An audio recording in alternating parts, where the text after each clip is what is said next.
Welcome to FSM After Dark. I'm Joe Arrigo. With me is my guy, Richie, Decristan, Kalani Lua, who's on CP time, will be joining us shortly. He just texted me and was like, "Hey, same link to get in." It's like, bro, brother. So before we get started with the show, I'm gonna wait for Kalani to get in for the initial what we're gonna talk about. But we got breaking news. UNLV lands another commitment tonight. It's gonna be announced in a couple days.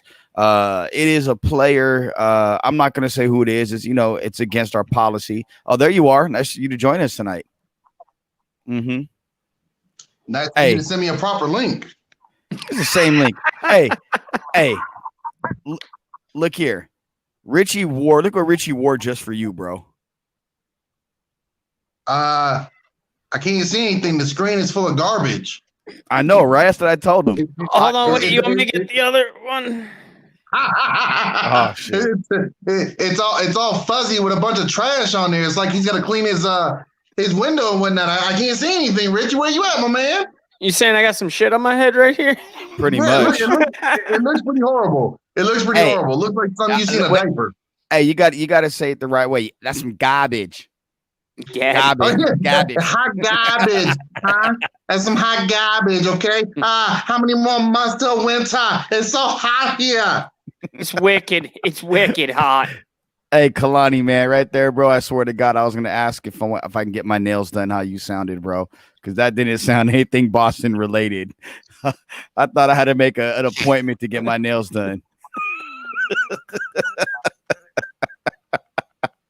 He's like, he said I gotta go hit the back thing too. Oh Lord, what's up, Sean? Sean checking in from Oakland right now. No, so I was talking about UNLV. They landed a commitment. We don't talk about from the town, baby, yeah, area.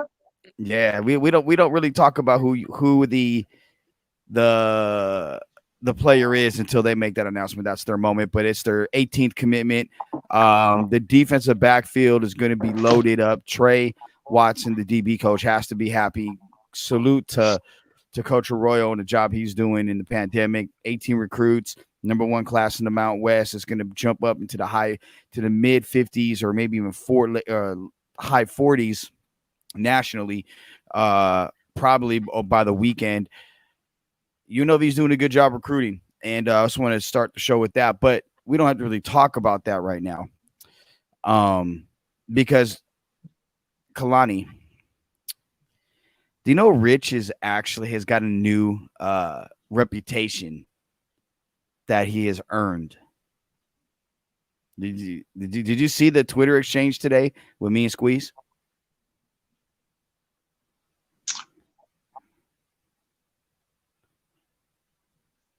We may have a little delay. A new reputation that he's earned. Yeah. He's earned it. It's been a no. I caught the tail end of it, but today was one of those busy days at work. I wasn't even able to go on there myself much, so I caught like a glimpse of it and turned it off. Okay, so I'm gonna pull the curtain back a little bit and let everybody know. So, Rich is a huge baseball guy, and last night during the Laker game, I get a text from Rich, and it says, Kenta Maeda's thrown a no-hitter through 8. I said, yeah, I got the alert. So it was probably, 20, 30 minutes later, we jump on after dark. Yeah, not even. Yeah, we jump in after dark. And the first thing I say to you is, yo, did he throw the no-hitter? Did Maeda throw the no-hitter? And you said, nah, bro, you know what happened? As soon as I turned it on, fucking some guy hits a bloop single to center field. And I swear it's like every time I turn it on, I watch it and break up no-hitters. He's not kidding. And I'm not talking about like every time like this has happened twice out of like 5 times. No. I'm talking about for the last like 5 years. I have the MLB app. I have it on my computer, my phone, my TV, the whole 9.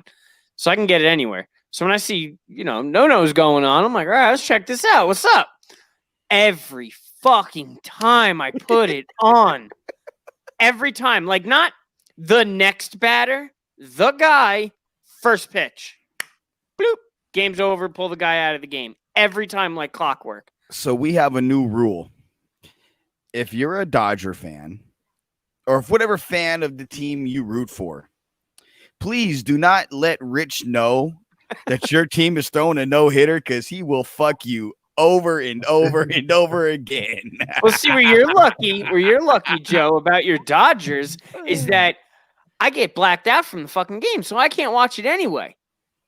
So you're really, right there. You're straight, dude. You ain't got nothing to worry about. I get blacked out. I can't watch the damn game anyway. I actually found this thing online today, these shirts, and it's a Tatis jersey, and it says 3-0 like dinger or something like that, 3-0 hack, whatever. But they had another one that, oh my God, I can't think of what it was now. Oh, I lost it. They had another one that was really good. Unwritten rules. Basically, it was what it was going into, but it was all like 3-0 stuff. But oh man, I can't remember it now. I'm gonna find it. That's gonna drive me crazy. So Rich is gonna. Joe, basically what you're saying is that we got to send Paulie and Vinny over to talk to Richie when there's a no-hitter happening and say, hey, how about you keep it down there, guy? Pretty much. You mean my cousin? yeah, basically. But hey, it's a family business, man. You're messing this up, okay?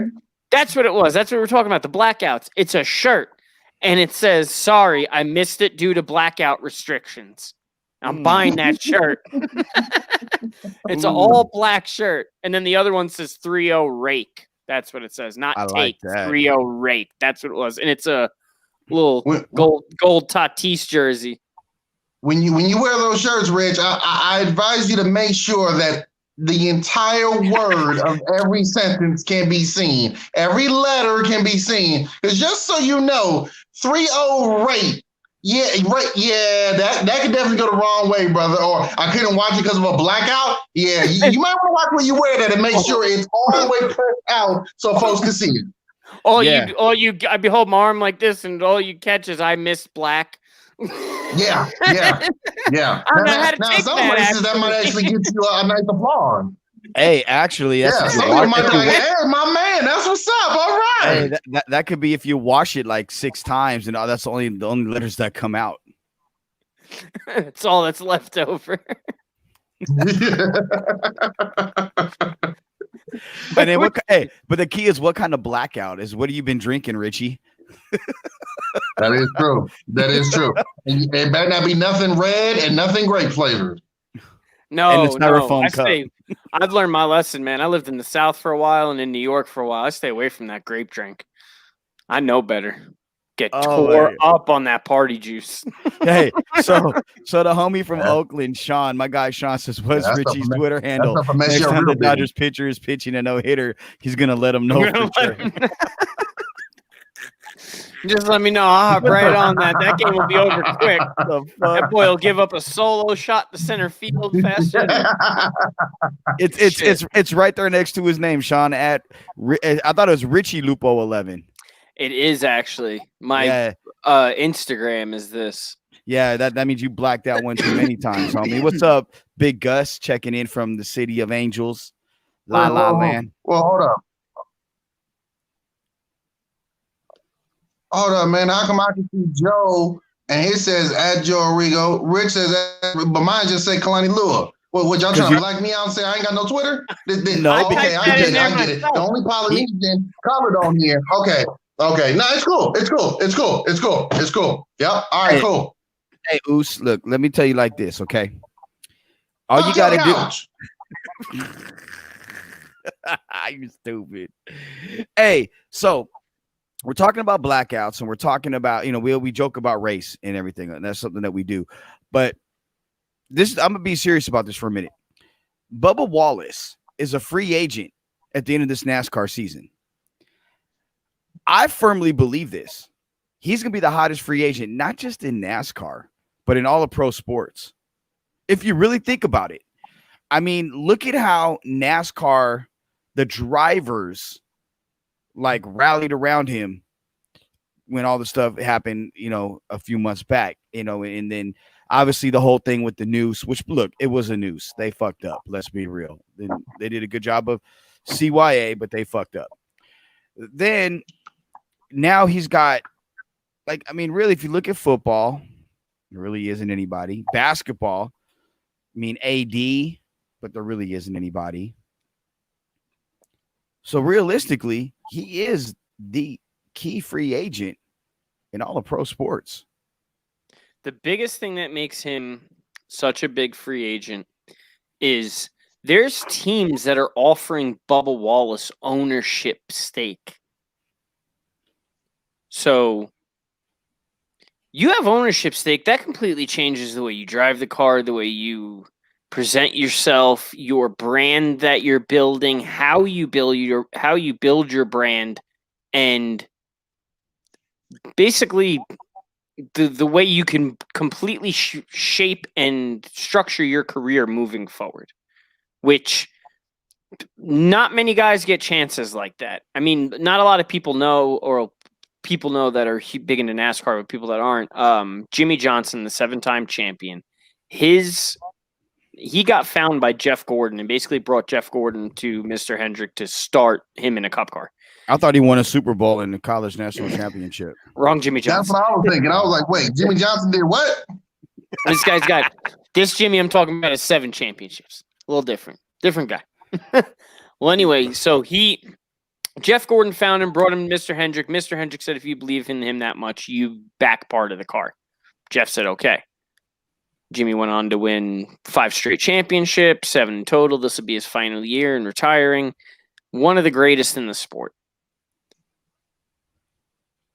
He doesn't have his own race team. You look at guys like Dale Jr. that retired. He started his own race team, and they're actually a funnel system for Hendrick Motorsports.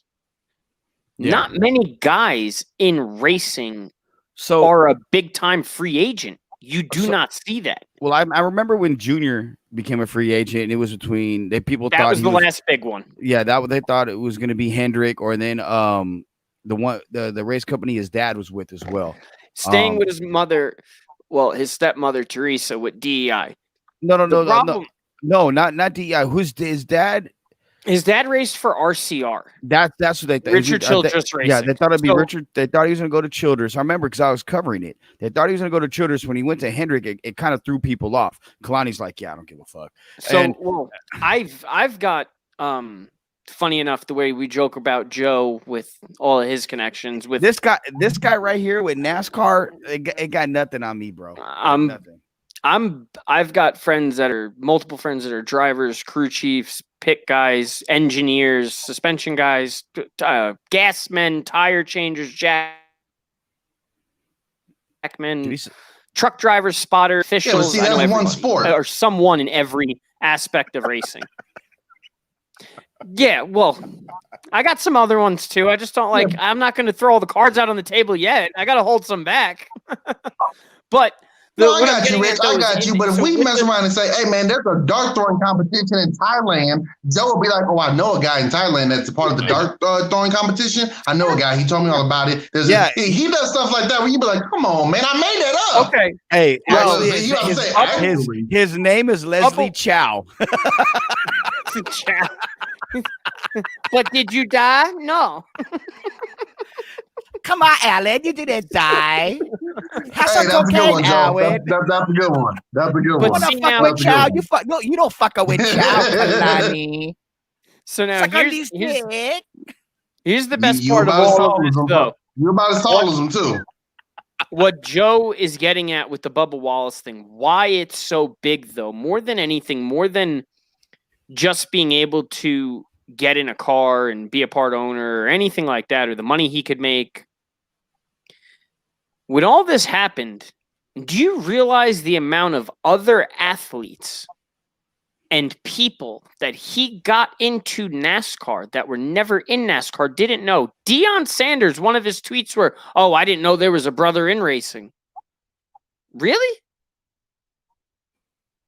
But that's what I'm getting at, though, is the fact that Alvin Kamara was the flag man at the race in Homestead. Well, or not Homestead, I'm sorry. I think it was Bristol. Yeah, Bristol, because didn't he play for Tennessee? Kamara? Yep. It was Bristol. Yeah. It was Bristol. So he was the flag man at Bristol for the start of the race. He waved the flag. Hey, wait, real quick. LeBron tweeted on it. Dion, him. So you're bringing people and bigger entities into the sport where you know how LeBron is. Who's to say LeBron doesn't buy into a cup car? Or put a team out there. That's what I'm saying. But he starts a team. That would change the sport. We have a special guest watching the show. Remember the show American Gladiators? So do you remember the remade version back in I want to say 2007, 2008 with Hulk Hogan hosting it? I think so. Yeah, I don't mention his name no more. Okay, well, check it out. My boy, Jim Rajaro, okay? Jim was on it. They called him King James. He's the one that ran over the guy Wolf, and then Wolf swung on him and Jim beat his ass. My boy Jim, dude, it's and hey, I'm gonna hit Jimmy. I'm gonna text him to get Jimmy's got stories about that shit. Jimmy's here. Yeah, Jimmy's right here. He's like, yo, bros, this is Jim right here. And having Jimmy on, oh my God, that's my boy right there. So hey, Jimmy's the man. I'm telling you. Those were some different athletes, man. Those were some different type of athletes. I like your name, by the way, and I speak Italian also. So kudos. Well, okay, so for those that don't speak Italian, tell them what that means. We've used it a bunch recently. What does it basically means fuck you. It's along those lines. Depending on the dialect. It's basically the gist of it, though. But here's my thing with Bubba Wallace, and I'm 100% about this with him. I hope to God he does get ownership of a team. I think for him, he can have an impact on the sport the same way Jim Brown had on the NFL. I'm not saying he's going to be the greatest driver because you have Dale Sr., you have Petty, you have Jimmy Johnson, you have those guys that are in the pantheon of the best drivers. Yeah, but in NASCAR, winning multiple champion like that is very hard. Like any other sport, just getting one's hard. There's great drivers that haven't gotten one. He's just got to be very competitive. But what Bubba Wallace has done is transcended the sport. And that's something that those other drivers couldn't do. The closest thing they had was Dale Jr., to be honest. Jeff Gordon. He made the sport huge. Jeff Gordon made the sport huge because him and Dale Sr.'s rivalry. You're taking a kid from California that was a pretty boy, liked wearing fancy watches, driving nice cars, doing his hair, and then a bunch of country rednecks that build cars in a barn in their backyard. And Jeff Gordon took them from the cornfields to Times Square and Wall Street. He's the one that got them on SNL, on TV. There was no higher ratings than when the Dale Earnhardt Sr. and Jeff Gordon rivalry was going on. If you look it up, there's no better. You had the old man versus the kid. They beat the crap out of each other. They were front of the track every weekend, the two of them. But the Bubba thing, all he's got to do is be very competitive. When all of this started and he started getting media attention before the news thing, when the Black Lives Matter thing started and he took his stance on all that and did all that, he started driving better because he had these guys like LeBron and Dion and all these people tweeting at him and like, hey, we got your back. We're there for you, man, and all this. So this much confidence, he started driving better. Then the news thing happened and you really saw how good he was driving. Little more confidence. So my point is he's one of these kids that it seems like you put him in pressure in the limelight though, and he strives. The only thing with Bubba is he's got to just chill with he's a little quick to the trigger on doing stuff like splashing the water in the dude's face that time after the race and, getting mouthy, but all the drivers do that. Every one of them has gotten into a fight. How many of them dudes Every one of them sat there? I mean, look at Kurt Busch, bro. Talking about quick trigger. Kurt Busch. Kyle Busch. Yeah, one of the Busch brothers. Kyle Busch. Bro. No, it's nobody likes Kyle. but and he knows it and he's cool with it. And here's the thing. This is my only beef with NASCAR. when Danica Patrick came on board, they made such a big deal. And yeah, she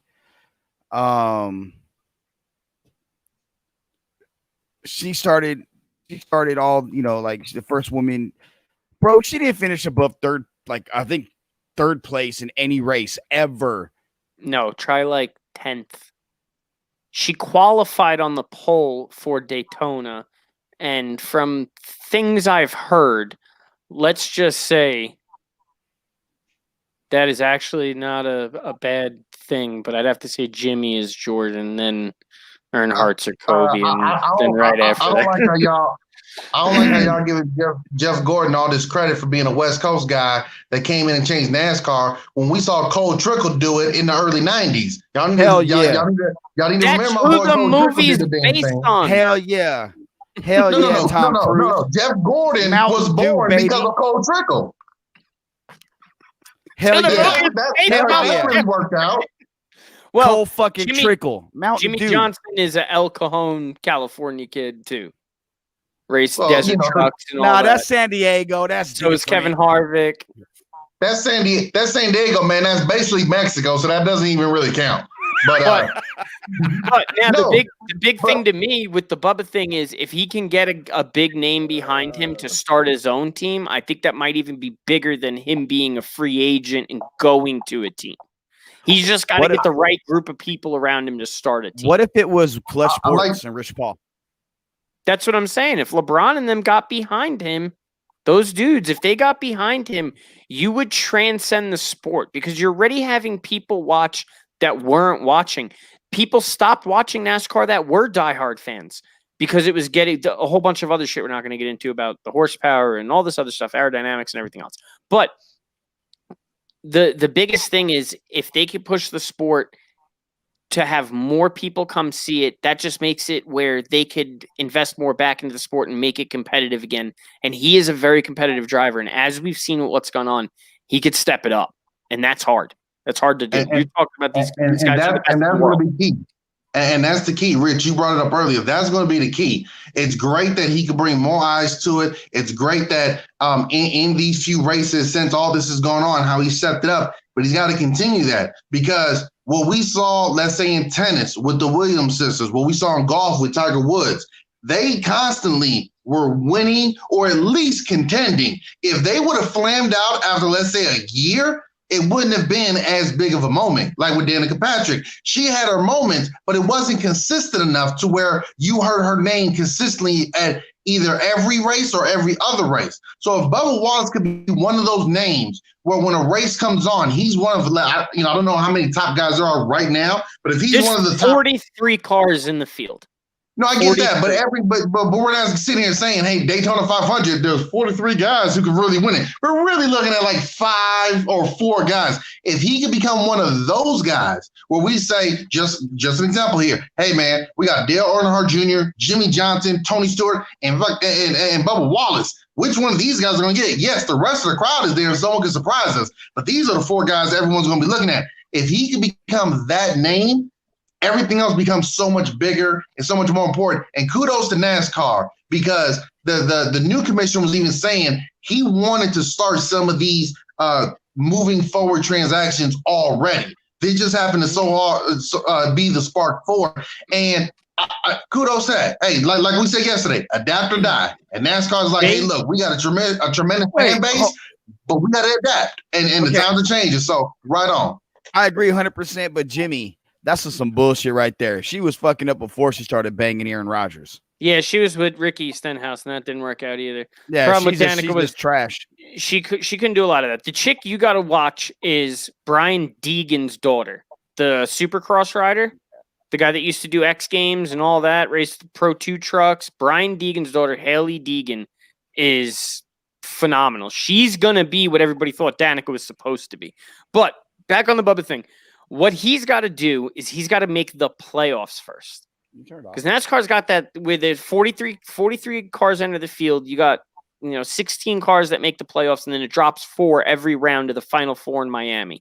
If he could make the playoffs one year, next year, the year after, he makes the playoffs, he's good. He gets deep into the playoffs, Now you're talking about something. Because Exactly. he doesn't have to be in the last 4. He's just got to get in the top, the 8 in there. He's just got to make it into the next round where he's still competitive and up there in points. And then now you're going to have, because here's the other thing about NASCAR. You have it where you have these super speedways and, guys want to push each other and they trust each other and make friends that way. It's like anything else. So they start trusting him on a different level where they're like, you know what, we got to get him up front. Yeah. Like, and I would agree. It's kind of like what, Kalani brought up Days of Thunder, but it's kind of like that. You got to earn your way to get to the top and, the first couple lines in order for you to get the souped up engine or to get that extra push. Or if you're going to do, shake and bake, baby. And people don't realize when you look at these teams, when you have teams like Hendrick and Joe Gibbs and all that kind of stuff, and they have 4-car teams.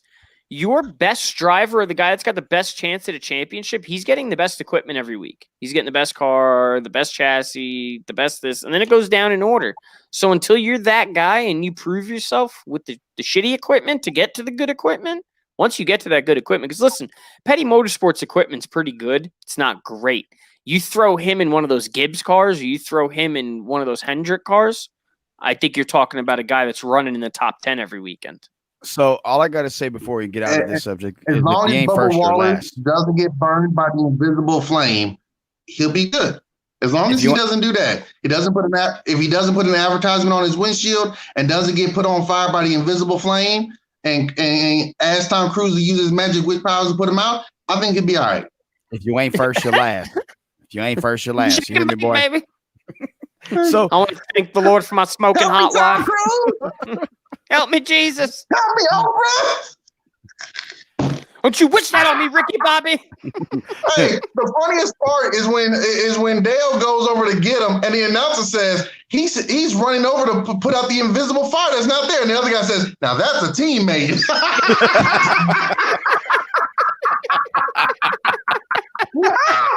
Now that's a teammate for you.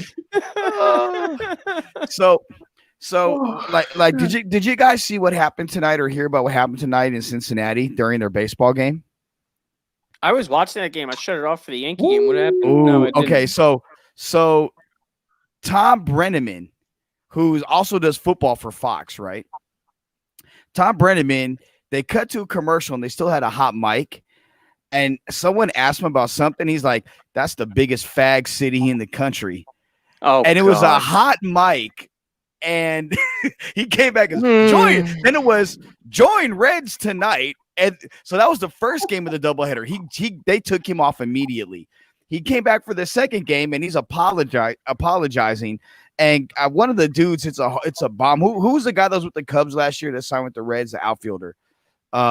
He's with Detroit too.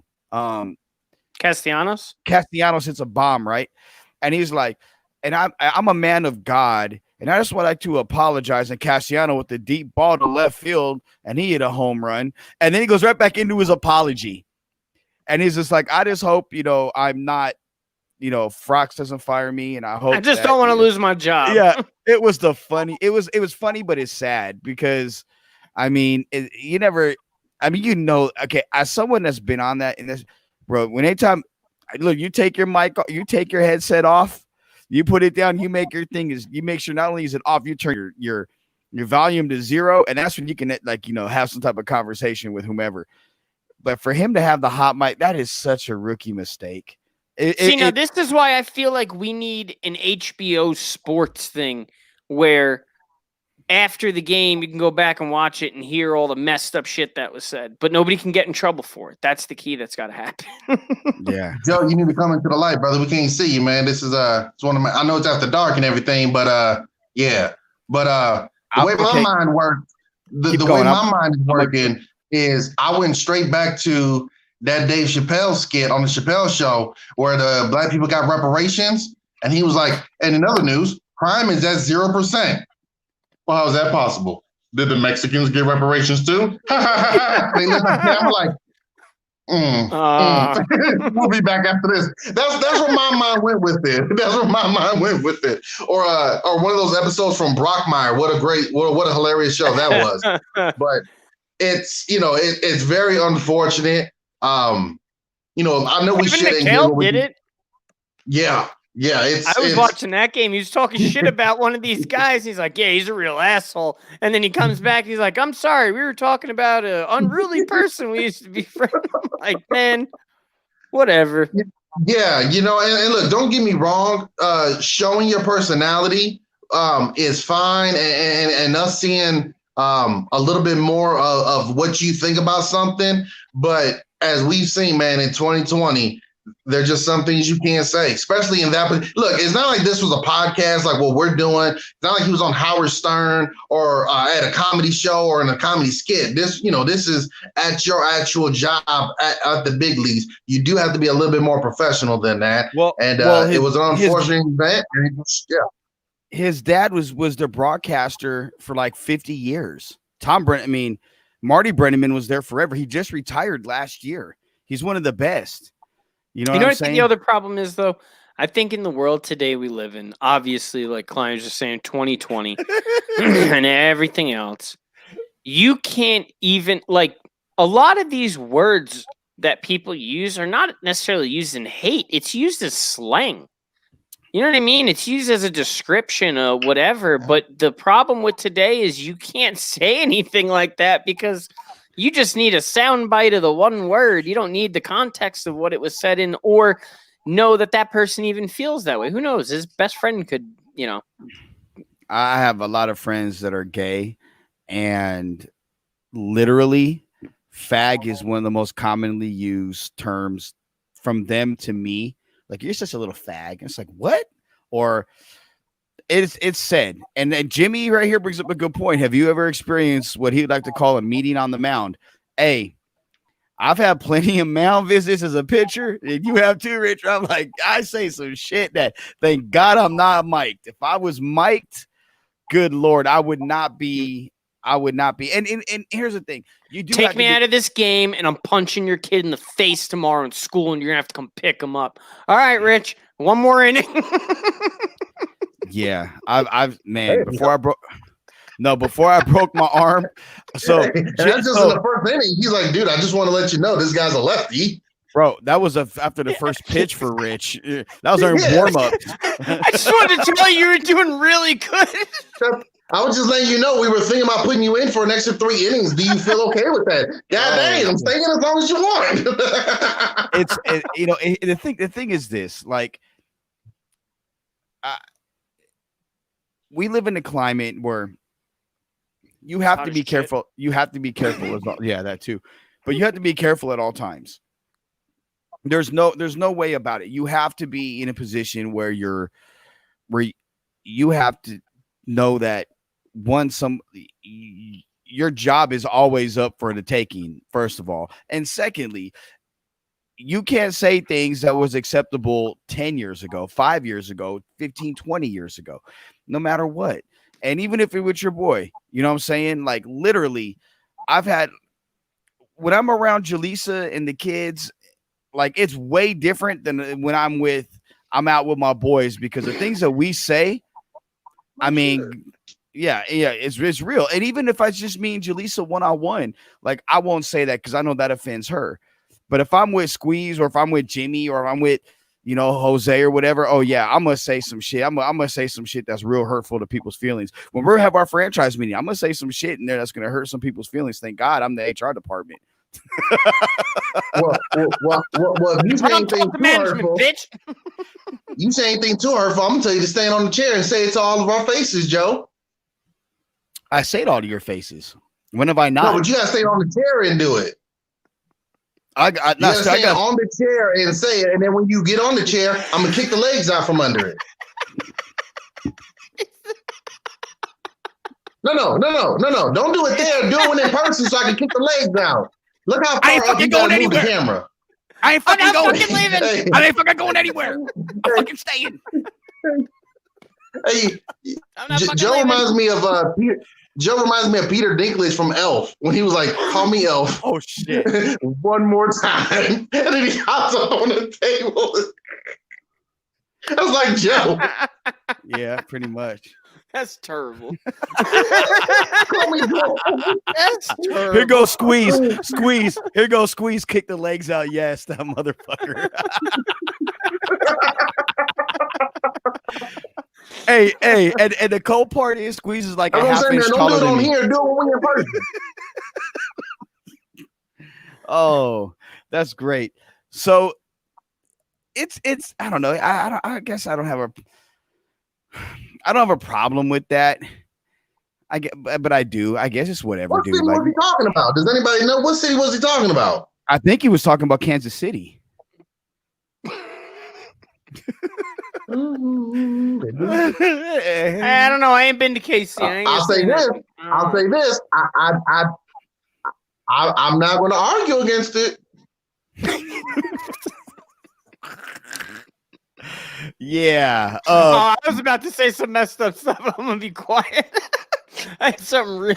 Yeah, don't. Right, where are we going with that? Richie Brenneman. Richard Brenneman. My mic now. So make sure it's muted. Unplug it and walk out the room. Turn your camera off too. Son of a. Hey, this is a good question right here. It came from Raider Rich. Raider Rich is one of our best. He's what we call a P1 because he jumps on everything, and Rich is always about it. Now today on Raider Nation Radio in Vegas on was it AM 690, used to be the old SB Nation Radio. They're saying the Raiders should trade a first round pick for Yannick Ngakoue. And because they say that the Jaguars have no leverage. Look, when it comes to that situation, I'm gonna be honest. I'm not giving up a 1. I'll give up a 2 because you're gonna have to pay him a shit ton of money. And this guy, he might not stay. Yeah, you got to pay a shit ton of money. That deal's got to be done. And on top of that, you're gonna have to look at the salary cap next year because it's going to drop by 20 million. So you got to take that into account as well. So a second round pick for him plus that contract, I think that could get done. I know the Jags have talked to the Raiders. I think it's between the Raiders and the Jets from what I understand. But the Jets are in play too. I did hear that. But a second round pick and making him, I mean, he's got the second most sacks in the league since behind Chandler Jones. He fits what they need. They almost had him around draft time. Kalani saying, "Not so fresh, my friend." No. I'm all for us getting better talent. I'm all for us trying to get better players. I'm all for it. Trust me. But one thing I've always been on the side of as well. Look at the franchises who have been doing it. Look at the ones who are being successful. What are they doing? How many teams are winning championships or at least contending for championships with the number 1 sack artist in the NFL or top 2? How many? Okay, you can do it collectively as a team, but look at who are the top sack artists in the NFL. Where do their teams usually end up? You got to space that talent, money, all that out. But here's exactly. So it's great to have the one guy, but it's JJ Watt was fantastic for like a 5-year run. Yet he did nothing against the Patriots because it's easy to scheme against those guys. Get the ball in your hand the opposite direction quickly. He's irrelevant. So as much as I do, I'm not even going to try to say his last name, but as much as talented as he is, and I would love for ABCDFG to be on the team. I don't feel that, one, I'm not giving up anything higher than a 4th round pick for damn near anybody. Okay, I'm not doing that. We've seen too many players in other deals go for a mid to late round pick. Hell, Randy Moss got traded for a 4th round pick, guys. A 4th round pick. Okay, I don't give a damn if he played with one leg in Oakland. A 4th rounder. But here's I'm not giving up anything. Seahawks gave up a house for Adams. Off limit. Here's my problem. Where I disagree with you, Kalani. The Raiders, if they could add pressure and put more pressure on the quarterback, which has been an Achilles heel, even when Khalil Mack was there, he was the only one. Other than Mack, they didn't have anybody. Denver did good before they paid Von Miller. And they had like 7 other guys that they brought in as well, so it's not the same. Okay, but no, it is in a sense because Malik Collins had the most disruptions from the defensive tackle position in the NFL are one of the most in the top 5 in the NFL from the defensive tackle position.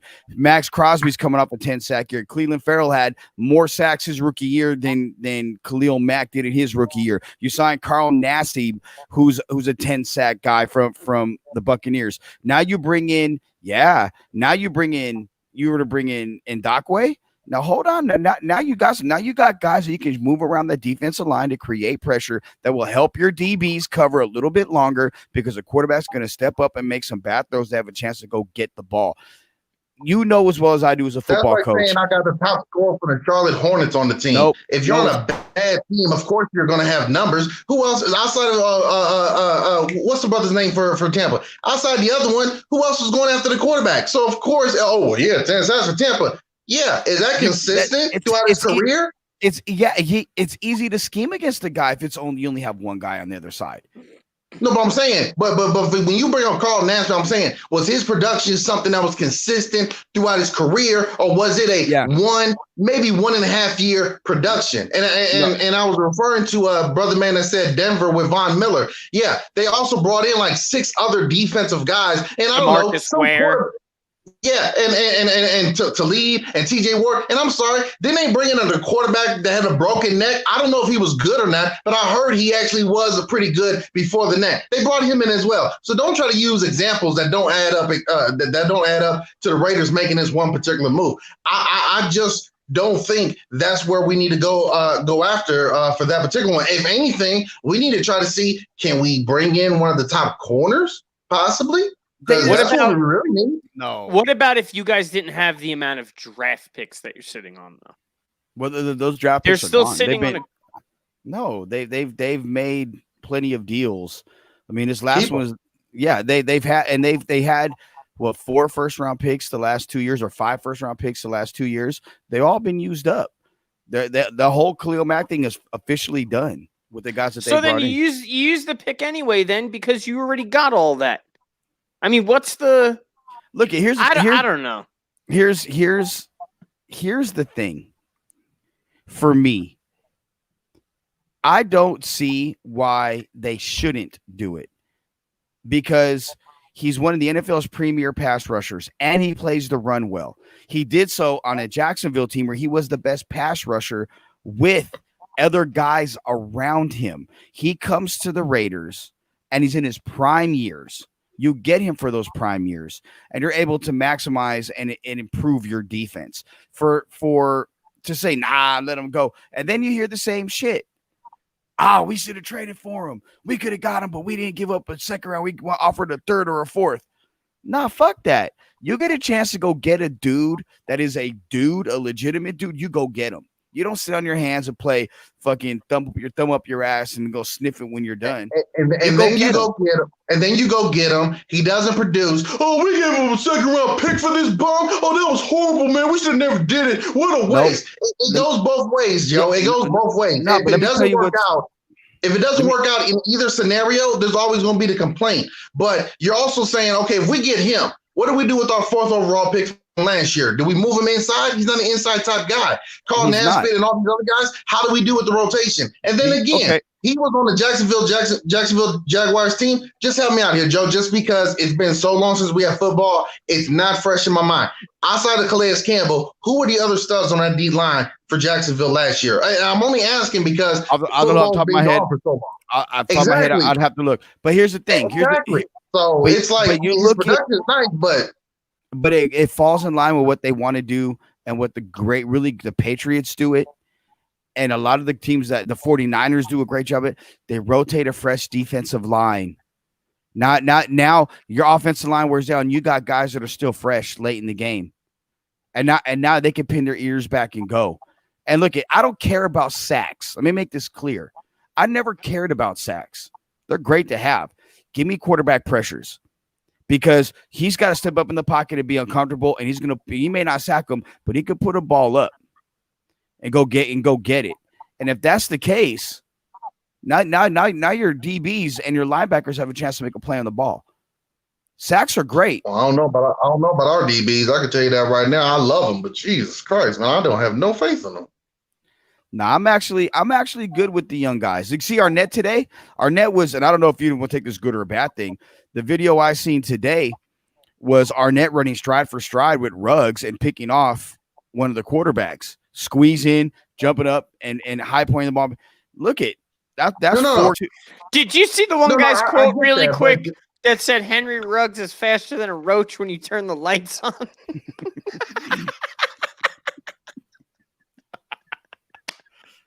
I think it's the tight end for the Raiders. I'm pretty sure it was the tight end. Darren Waller. Yeah, that's who said it. Darren Waller. He said Henry Ruggs faster than a roach when you turn the lights on. I said, man, this is one of the funniest things I've ever heard. That is a great description. So I don't know if you ever had a roach in your house, but they scoot. I'm glad it was Darren Waller that said it, not Richie Incognito. Look.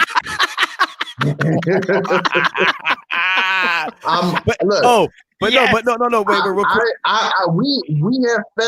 we have fell for the training camp videos for a long time, Rich. We have fell for the look at what's going on. Listen, until we can prove that our guys are some of the best in the NFL, and you're doing it against them, it's hard to take that for any type of stride. If you tell me, hey, David Arnett was in camp and he was thinking stride for stride with DeAndre Hopkins or Julio Jones, okay, got it. But against another rookie who we don't know when he's going to be in the NFL, that's like saying, hey, this guy was keeping up with Darius Haywood-Bay. How'd that turn out? So I'm not falling for the training camp hyping videos until we see it on the field. But the only thing with Henry Ruggs is, as you and everybody else knows, he's an Alabama product. So go back. Mari Cooper, Julio Jones, Calvin Ridley. You can run down the line. Don't bring. I wouldn't bring Cooper in to do. Cooper leads the league in drops. Cooper is overrated. He's a damn good route runner, and he's a decent receiver. You can't take that away from him. Yes, he's overrated, but he's a decent receiver, is what I'm saying. My point is, you don't have guys that go high out of Alabama at receiver that just disappear. Now, maybe Trent Richardson at running back, they're quarterbacks, but at wide receiver and in defense, they go high. You know what you're getting. You're getting a guy that can play in the NFL now and is going to be coachable because you had to deal with Psycho Saban, who I love, by the way. That's my dude. That's a good point, Rich. That is a good point. You're right. Maybe that's something we can talk about at a later time. That is true. At that particular position, which is weird because I thought the SEC was all about big boy football, but the receivers are the ones who shine. Yeah, you're right about that one. In that particular case. Look here's the thing with going back to Ndakwe. And you bring up, like, if they make a trade and it doesn't work out, here's the difference. Gruden's still got another 7 years left on his deal. He's not going anywhere. It's not like he's going to get fired.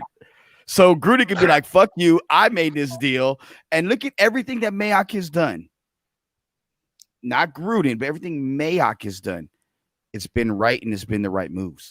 I said this before they started, when he started trading everybody and building all these draft picks, and everybody was saying, oh, you're crazy. Why would you get rid of this guy? Why would you get rid of that? Especially the Khalil Mack one. Everybody's crazy until they're right, though. So, yeah, it's not going to happen overnight. But in a few years, if he builds that thing up to what he wants, and he uses these picks and builds it up that way, then, can't take it away from him. Because you laugh, we talk about it, but I haven't heard too much slander about Derek Jeter, Joe. Have you? Recently, I mean, about the team. Because they're doing pretty freaking good with all those, nobodies that they have. They're playing pretty good. You know what? I'd shit myself if they went into the playoffs and actually won a couple games. Monty Harrison. What's my guy's name? The shortstop that they have. He's got a real funky name. Jazz something or another. Then they have a legit team. And I think the Raiders are similar in that aspect where you have guys that have been drafted and they're developing them and they're sprinkling guys that fit what they want to do. But they're guys that love football. Now, the big question is, and I know Rich thinks Carr's a piece of shit and that he's not the quarterback and that he's a fucking bum and that he needs to be gone. I know Rich is from the IE. I know how Rich thinks, right? I'm just being real. I don't feel that way. I think Carr finally has some fucking weapons. No, Marcus Mariota is going to take his job. You're out your fucking box, bro. It goes hand in hand. It goes hand in hand. Name me a quarterback in the last, 5 years who did good without any good talent around him. Maybe not 5 all-pro offensive linemen and 3 all-pro receivers. But, I mean, even Andrew Luck had T.Y. Hilton, who at the time was one of the better wide receivers in the NFL. So you got to have talent on the outside as well. And last season, when you look at what was going on, you really felt like had dumb Antonio Brown stuck around, things might have looked differently for our offense. But without him there, you definitely was missing that number one wide receiver element. So with what they're doing, it's almost to say, hey, Carl, there's no more excuses now. There's no more excuses for you. But then you got to also wonder, how much of this is Carr and his inability to get it done, and how much is it John Gruden keeping the shackles on him? You know, Gruden even admitted he's got to open up the playbook and get more creative. So then you got to wonder, is some of this because Carr is scared to go down the field, which, you know, his percentage-wise is pretty good, but with his injury, does he hear footsteps too much? Or is it Gruden saying, hey, look at here, kid, run spider-wide banana. If it's not there, throw it here. So this year will be a very telling year for both the quarterback and the head coach. Hey, Rich is running down a gambit. Rich is like Carson Wentz, Peyton Manning, Nick Foles, Aaron Rodgers. Don't Carson Wentz doesn't Aaron Rodgers have one of the top five? Doesn't Aaron Rodgers have one of the top wide receivers in the NFL? Receiver, yep. Yeah, Devontae Adams is the most underrated premier wide receiver in the league. I thought he was pretty good. I don't know. I thought Devontae Adams was pretty good. Who else did you name? Carson Wentz? Oh, you mean the 3 games he's on for the season? Yeah, that's really what we want, right? Okay, sure. Jalen Hurts' new team, you mean? Yeah. He better keep that arm ready. So, I mean, I'm just saying, like, you can't really name many successful quarterbacks who don't have at least one, if not 1.5 to 2 decent offensive weapons for them to be successful. Carr hasn't had that. You know, even when Rich Gannon was with us, bam, he had you got a running back that could do just about anything. And now you got the burner on the outside. And you have the tight end pre-release as well. And beats him. But what I'm saying is now you got no excuse. You got a guy you could dump it to, and you got a guy that if he's open on the outside and there's no safety help and all that stuff, you chuck it and let that boy go get it because he's going to catch that ball. If you put it out deep enough, he's going to go find that ball. Well, look, I'm going to tell y'all the best receiver on that team going forward, like, and I firmly believe this is going to be Brian Edwards, the rookie out of South Carolina. He is a monster. If he didn't have the injury, you're looking at a late first round, maybe mid. He may be in the top. He may be the 3rd or 4th receiver taken overall in the draft. He's a fucking dude. Is he that kid that went down the sideline, jumped up, caught that ball over that guy, like rolled over him as he called it? Yeah, he on the outside. He pulled a Juju Smith-Schuster on a dude. He was like, ugh, get out of my face. Like, I know who you're talking about. He's a man, bro. He is a fucking dude. And that's the kind of guy that the Raiders need. He will be an alpha He's like male. a DK Metcalf, kind of.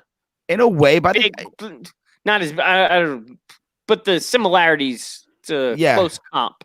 Yeah, I would say, like, you know, yeah, and then you have then you turn around and you have the speed burner with Ruggs. You have Waller that is a matchup nightmare. Then you got, people forget about Hunter Renfrow now, and he's gonna be your third down, 3rd and short in the red zone, getting open, do all the dirty work guy. He's your Wes Welker type. I was just gonna say, yeah, and then you still have Zay Jones who shined with the Raiders, but he's not somebody you scheme for. He's your 5th receiver, and you're okay with that. You have Jason Witten, who's teaching guys how to be pros, and he's going to be a guy again that moves the chains. There's going to be a weapon in the red zone. You have the kid that they drafted last year out of LSU, Foster Moreau, who's a hell of a young tight end, a hell of a blocker at that. You still have the fullback as well. The Raiders have a lot of talent on offense for the first time in a long time. The key is going to be 2 things. Well, 3 things. One, there was the young kids' development at the receiver and skill position. Their development is critical. 2, you got to keep Carr healthy.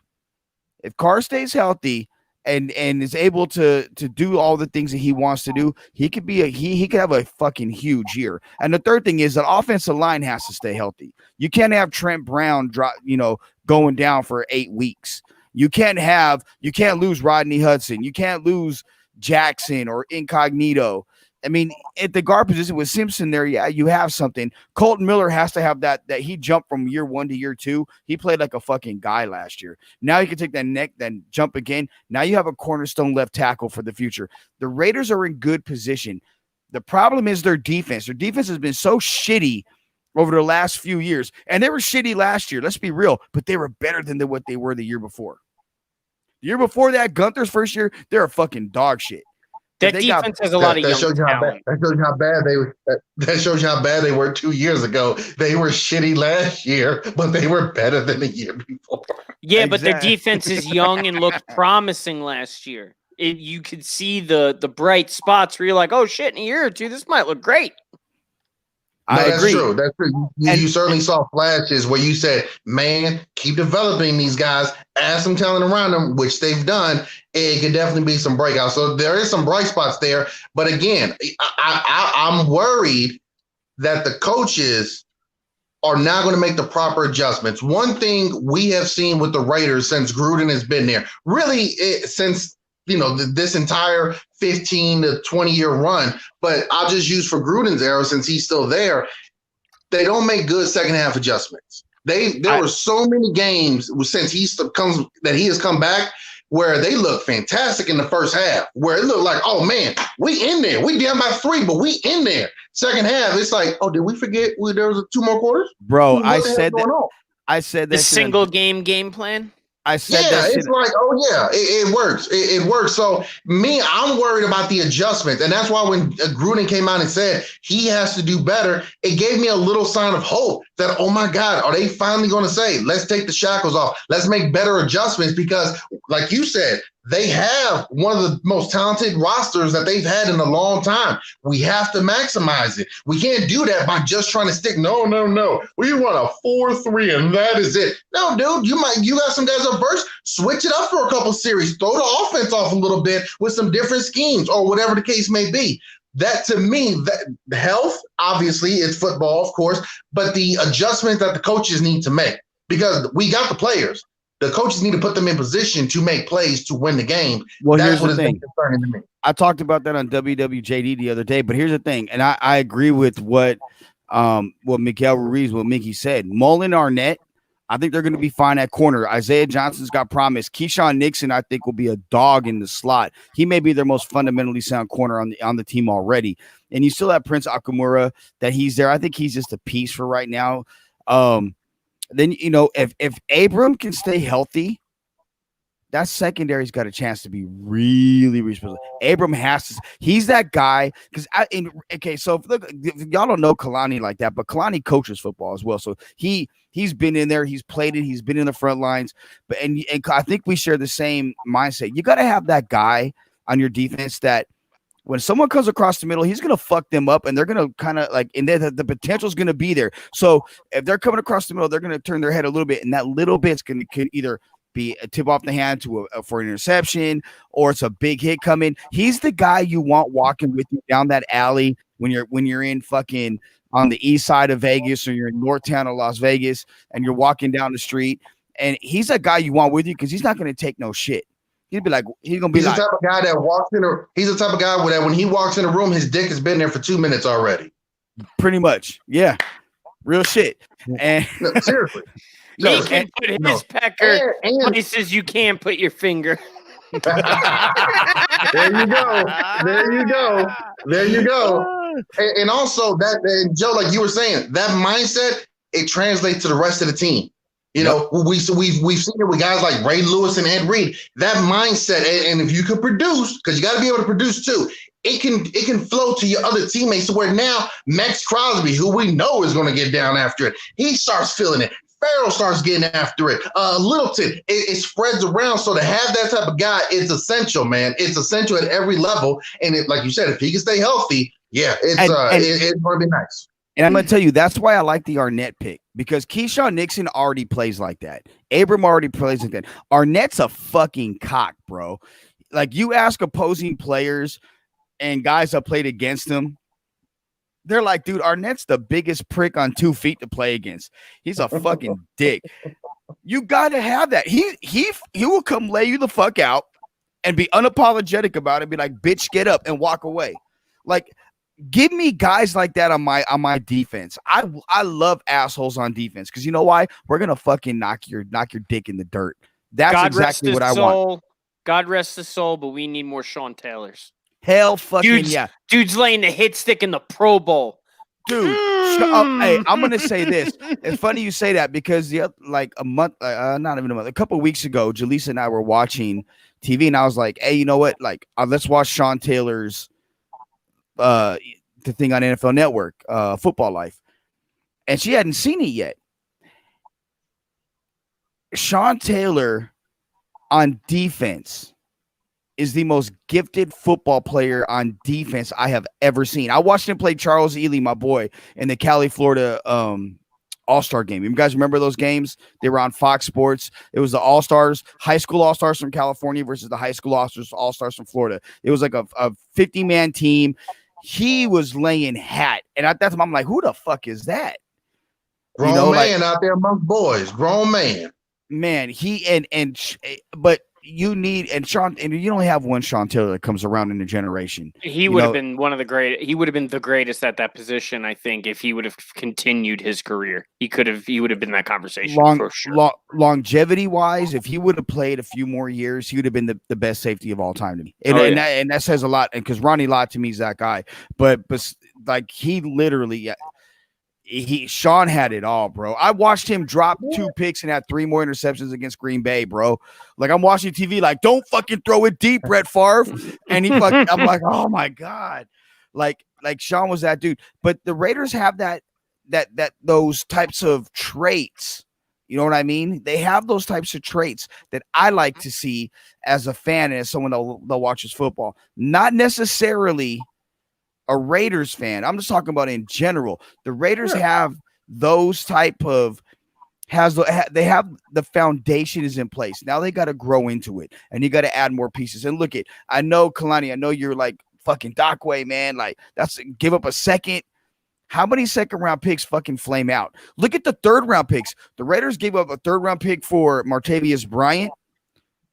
He played how many games and he smoked out the league? And then they give up another. Well, that's their fault for trading for a crackhead. Like, come on, man. That's also on the team for trading for Pookie from New Jack City. You can't be doing that, man. Like, come on now. Plus, how many star players switch teams and still produce? How many star players switch teams and still produce at the same level? There's not many. It goes both ways, man. Whether you want to trade for an established star or you want to draft somebody who won the Heisman, you never know what's going to happen. Nobody knew Odell Beckham was going to shit the goose egg in Cleveland. Well, I know Joe did because he knows the guy in Cleveland who talked to Odell right when he got there. I got it, Joe. You knew.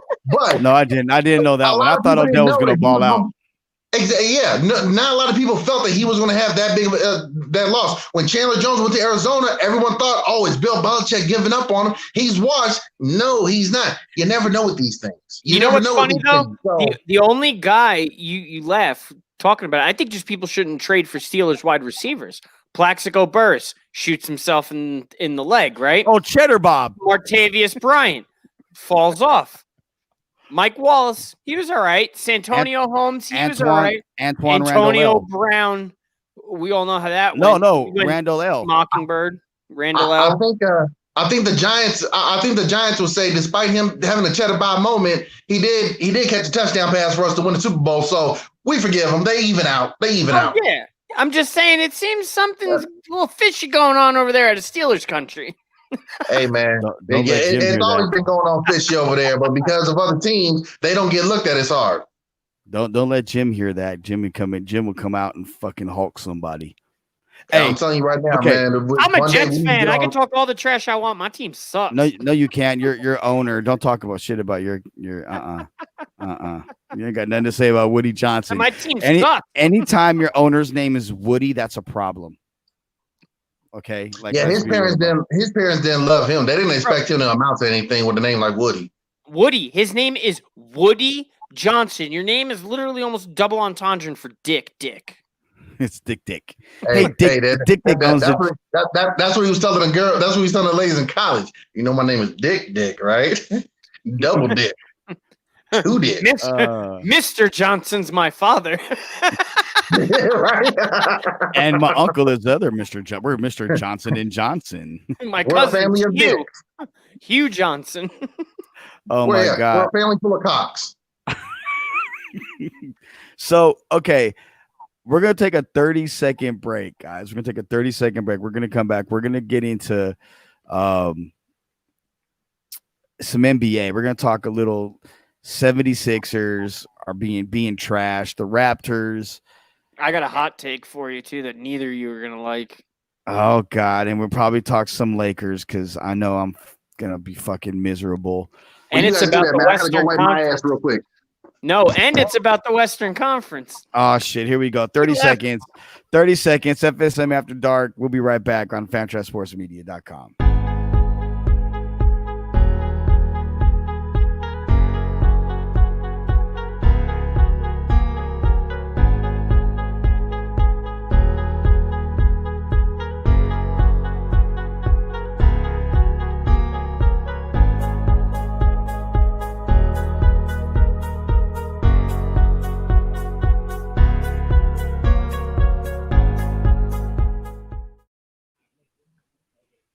All right, welcome back to FSM After Dark. I'm Joe Arrigo. With me, Rich Decristan, Kalani Lua, and a cast of others.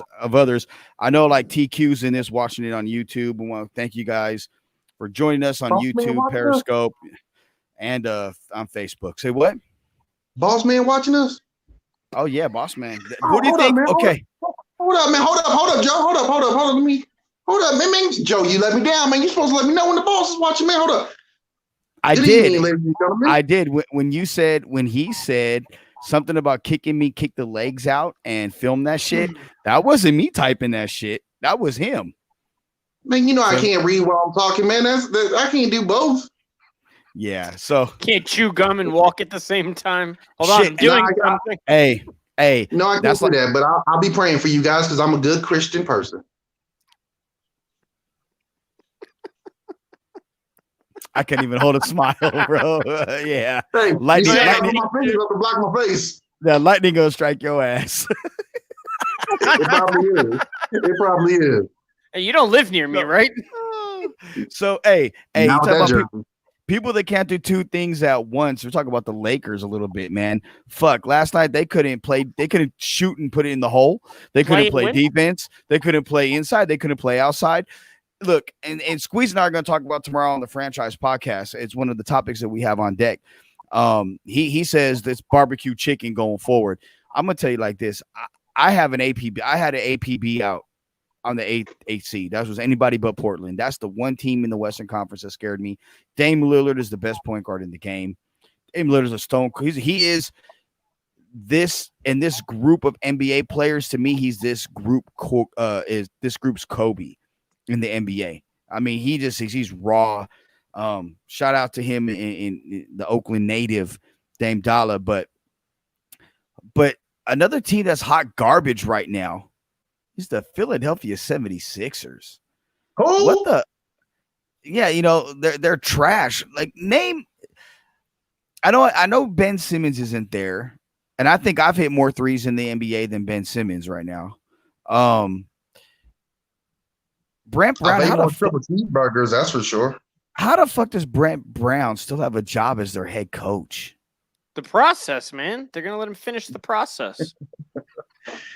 The process is gonna end with them kicking his ass the hell out of Philadelphia. That's how the process is gonna finish off. They got Tobias Harris there, which don't hate on him. Shout out Tobias. That's my dude. Yeah. We went to high school together. Tobias, my dude. He's a good dude. Yeah, he was a freshman when I was a senior. He's a cool kid. But he's a good player, good guy. Horford there with Embiid, I don't know if the two of them work that well together, honestly, just the chemistry. Funny enough, I actually got the replay right now, the Boston-Philly game on. But he's watching. That's like watching gay porn. It's just on the TV. And you're watching it. Hey, man, calm down, Brennan. Calm down. 44 minutes. Calm down, Brennan. What are you talking about, man? I'm not gay. I only watched it once for 44 minutes. What are you talking about? And like we watching it with Trey Songz busting nuts. I just tried it. I was curious. I wanted to see if I liked it. Hey man, it was an intriguing storyline they had. I wanted to know what would happen with the insurance fraud. But no, now if they were to switch head coaches, I wonder, one, what type of coach would they want to bring in? Would they want to bring in a strong-headed coach and I know he's with another team, but someone like a Tom Thibodeau, someone who's going to come in and say, it's my way or the highway. You know what I mean? Do they want somebody who's going to or do they want someone who can maybe finesse the superstars' egos and convince them, hey, you guys need to work this because you two are some of the best young talents we have. You could be the face of the league. You guys got to work together. Remember Shaq and Kobe? 3 rings, just saying, legacy. Or is it going to be somebody that's just not going to be able to step up to the plate and do anything? So, or is the head coach if a new head coach comes in, is that going to be the domino effect that the process is going to work out and we're going to see one, if not both guys, moved on to someplace else? Because I like Tobias Harris. I like Al Horford. I did not get the Al Horford signing when you have Joel Embiid because, like you said, Joe, I don't think their styles match up very well together. I definitely think if Horford was, let's say, a defensive-minded guy more so, okay, that could possibly work. But he's not. So, yeah, I'll be very curious to see how it goes. It kind of lets you know that maybe he went about it the wrong way, but maybe Jimmy Butler was on to something. These boys ain't trying to win. What about, I got 2 names. I'm going to throw 2 names out there, and I know they're in different situations, but Jason Kidd, Chauncey Billups. Chauncey Billups. My Lakers coaches. Okay, hold on. Stay away from the Lakers coaches. Yeah. I'm just saying, look at it that way of those guys. Chauncey Billups is going to join Tyronn Lue wherever Tyronn Lue goes as his lead assistant. Let's just get that out the way right now. Chauncey will not be a head coach. I'm just going to say that right now. Mark Jackson. Mark Jackson is blackballed by the NBA, and that's why he's not coaching. Well, I get that, but I'm just saying, like, if a team was to go outside of the realm, why not the team that said, hey, remember what the Rockets did in the 80s to get Ralph Sampson and Hakeem Olajuwon? Yeah, we're going to do the same thing at Ben Simmons and Joel Embiid. Why not be them and say, hey, let's go out and get Mark Jackson coming here, bless us with the Holy Ghost, shamallah, should about a Honda, and let's see if this works out. Honda. Well, I'll say who's any other names? What's another name you guys could think of? Another guy. You know, okay. Look, let's look at this for a second. It's like I'm gonna try to be serious about this. Kid has a chance, but what's the dude's name that got fired from that left New Jersey or Kenny Atkinson? Atkinson would be a good hire. I actually knew you were going there. That's okay. Atkinson, a good guy too. Okay, you have him. Brian Shaw? Nah, Shaw. I mean, I know his name was brought up in the last couple of years for possible interviews. I mean, maybe another chance, possibly. You know, I'm going to say one, and even though he's in Brooklyn now, Jacques Vaughn. Jacques Vaughn is an excellent coach. He just is in really, really shitty situations. I'm talking about like when he was in Orlando. Like that's why even though Brooklyn's getting blown out, but I would love to see Jacques get an opportunity with a team that's contending. I think that would be one of the best opportunities. I think Philly would be it. But Philly's got to have a tough guy. They got to have a no nonsense. They got a guy that's not going to take anybody's shit unless they break that team up, which is what I think they're going to do. I think you'll see Ben Simmons gone. I think they're going to keep Embiid. I would go to Ben Simmons to the Lakers. Calling it now. Ben Simmons to the Lakers. I wouldn't be mad at that. I wouldn't be mad. Actually, I would be mad at that because his game would just go downhill because he'd be more worried about TMZ and reality TV people as opposed to expanding his game. If I'm Philly, with the way the game is going now, I would move on from Joel Embiid first before Ben Simmons, simply because with someone like Simmons, with his size, I can move, just like we saw them trying to do in the bubble. I can move him to power forward or play him at point guard. With him being a passer, I can put guys around him where he doesn't necessarily have to go out and get, I need 30 shots. And he don't need that.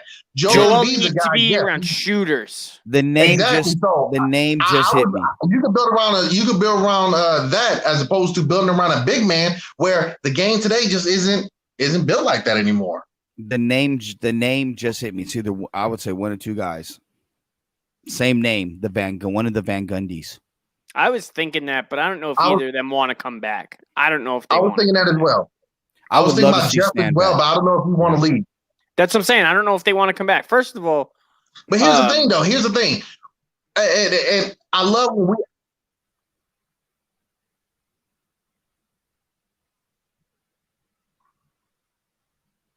we lost you after I love. Go ahead, Rich. Jump in. Oh, no. I was just going to say, I actually wouldn't mind seeing Joel Embiid go somewhere else. Them get another 2 shooters in there. No top flight guys, but get another 2 shooters in there and see Joel Embiid go to a team with a bunch of shooters because I think his game would really flourish around shooters. Now, something crazy that I actually think would be pretty cool to see because I think he'd be good and I think it would change that team is what if they did something where they traded Draymond out of Golden State? You bring another big man into Philly and you put Embiid with the Warriors. Maybe trade Wiggins with Draymond. Who would be the big man you're bringing to Philly? I'm saying you could pick somebody up off the street at that point. You don't need a superstar big man is what I'm saying. If you can Timothy get Mozgov. you can get a shooter. Okay. Ilgauskas? Okay, because I was hoping you wasn't calling Draymond Green a big man. Because unless you're talking about his waistline, he ain't that. He ain't that at all. That wouldn't be too bad either. But that's what I'm saying. They'd have to bring in somebody else. Okay, here's no for sure. Not for a trade though. Not trade. Trade Embiid to the Knicks. Oh, he would love that. He would love that. I don't want him in New York. I like him, but I don't want him in New York. He's just going to ruin his career. For the first month, and he hated it. Yeah, he's not going to have any shooters. He's going to ruin his career. You got an old owner that, God forbid, you're sitting on the sidelines one night on the court. He might throw you out of the damn game and not let you back in.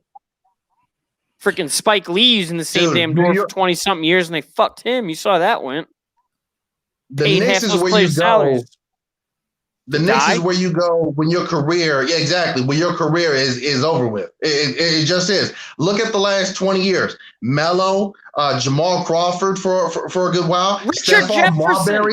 Richard Jefferson said he retired because the Knicks made him an offer. He goes, that's when I knew I had to retire. Yeah. When they want you, like, okay, I'm no longer good anymore. The Knicks want me, I'm no longer good. I'm good. Look for the Knicks to make the deal. Okay, cool. But if I'm Embiid, I'm telling my agent, I go play in China. Okay, I go play in the Philippines before I go to New York. I'm taking Mitchell Robinson over Embiid. I know you guys are going to say how crazy for that. Look at his numbers, though. No, he 74.2. I'm taking Mitchell Robinson all day. He's learning how to shoot the 3. The guy is a shot blocking animal. 74% field goal percentage this year.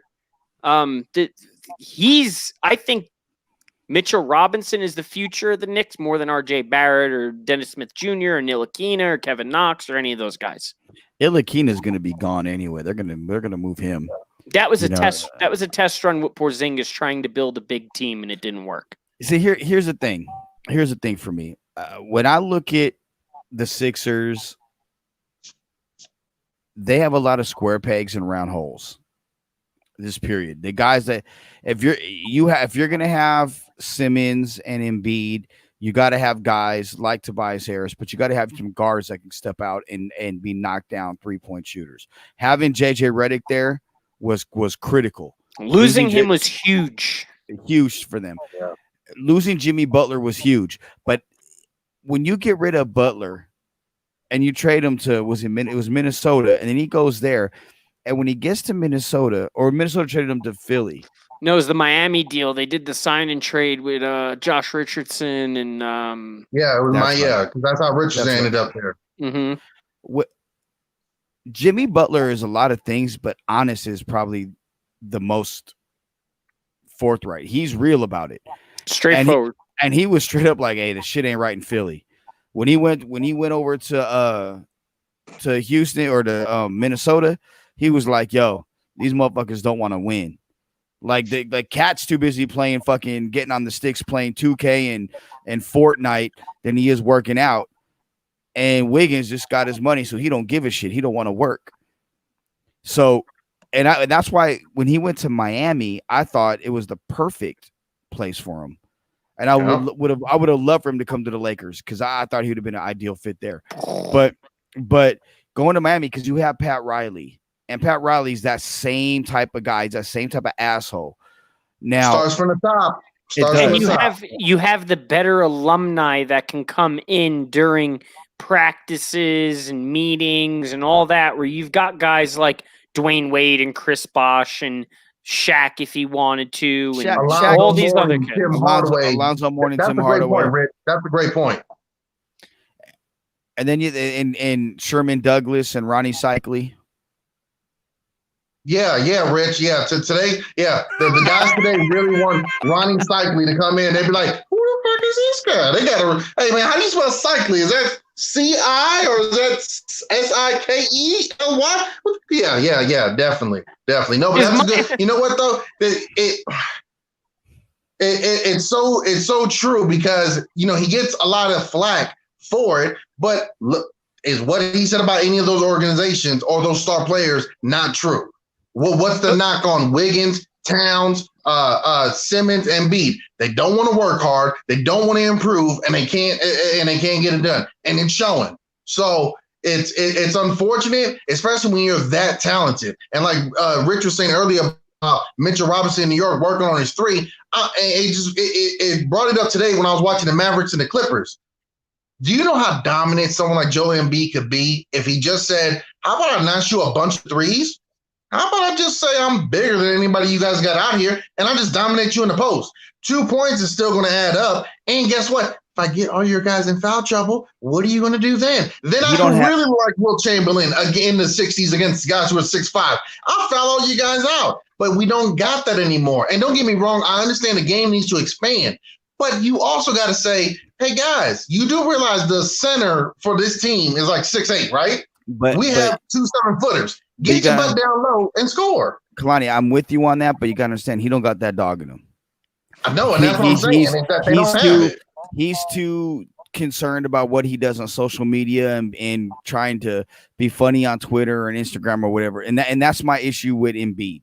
Like, you know what, dude? You haven't done shit in the league for you to have the sense of entitlement that you have. But fuck, you missed your first year and a half or 2 years in the fucking NBA because you had some type of injury and you want to be the funny guy, bro. Shut the fuck up and go play.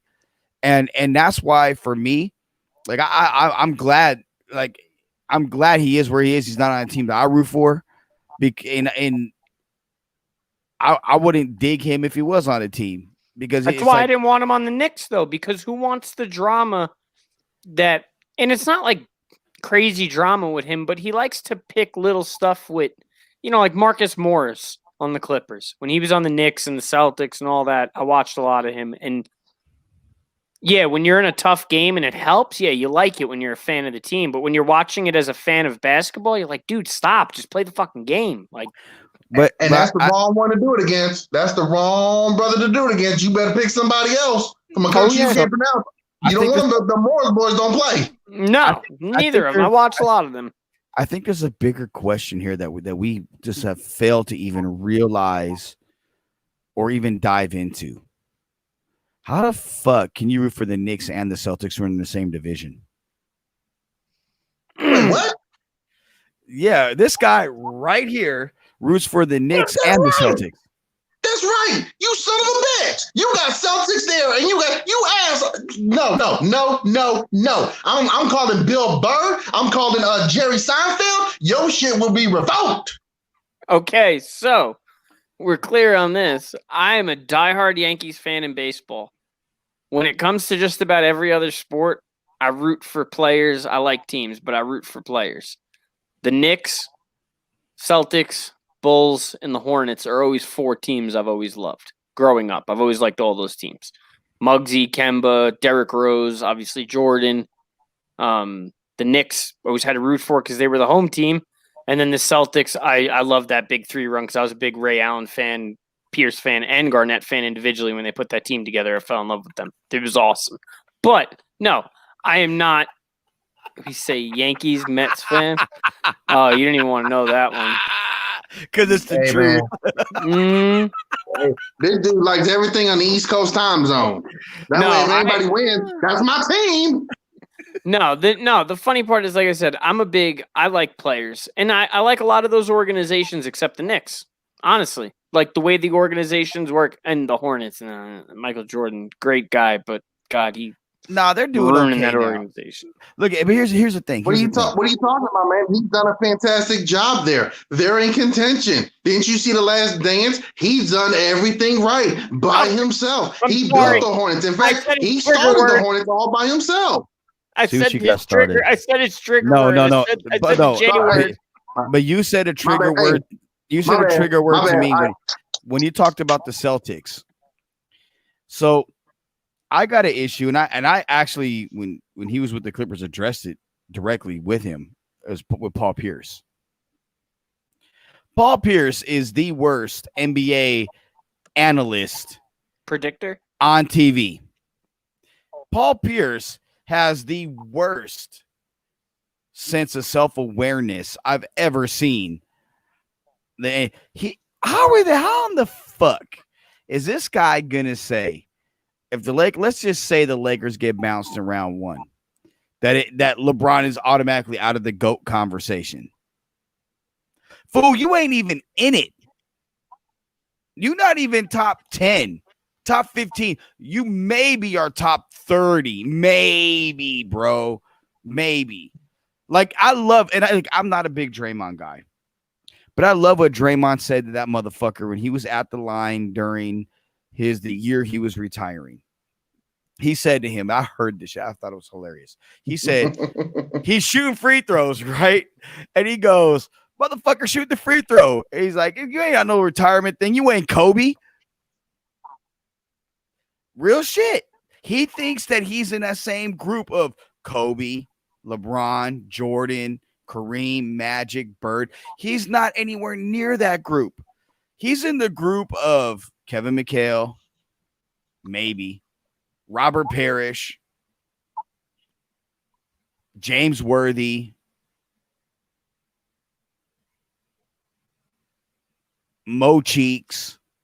I was about to say, don't you dare say Larry Bird. Larry Bird is Bird's in the upper echelon of the NBA. Yeah, I was about to say. Joe Dumars, like he's one of those guys. He ain't that guy. Paul Pierce is a fucking bro. They had to put that team together to take down LeBron. I like the Celtics, and I will be the first person to say that. Yes, you had to put a big 3 together to take down a 25-year-old LeBron or 20-whatever-year-old LeBron. So, no, you're not that good. You're slow. You can't jump.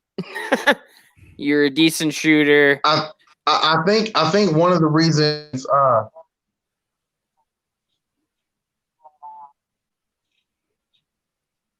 I hate when we lose Kalani because he always has good points. Kalani, go ahead and fire off, bro, because we lost. Can you guys hear clearly? Because it's breaking up on my end. We were hearing you clearly.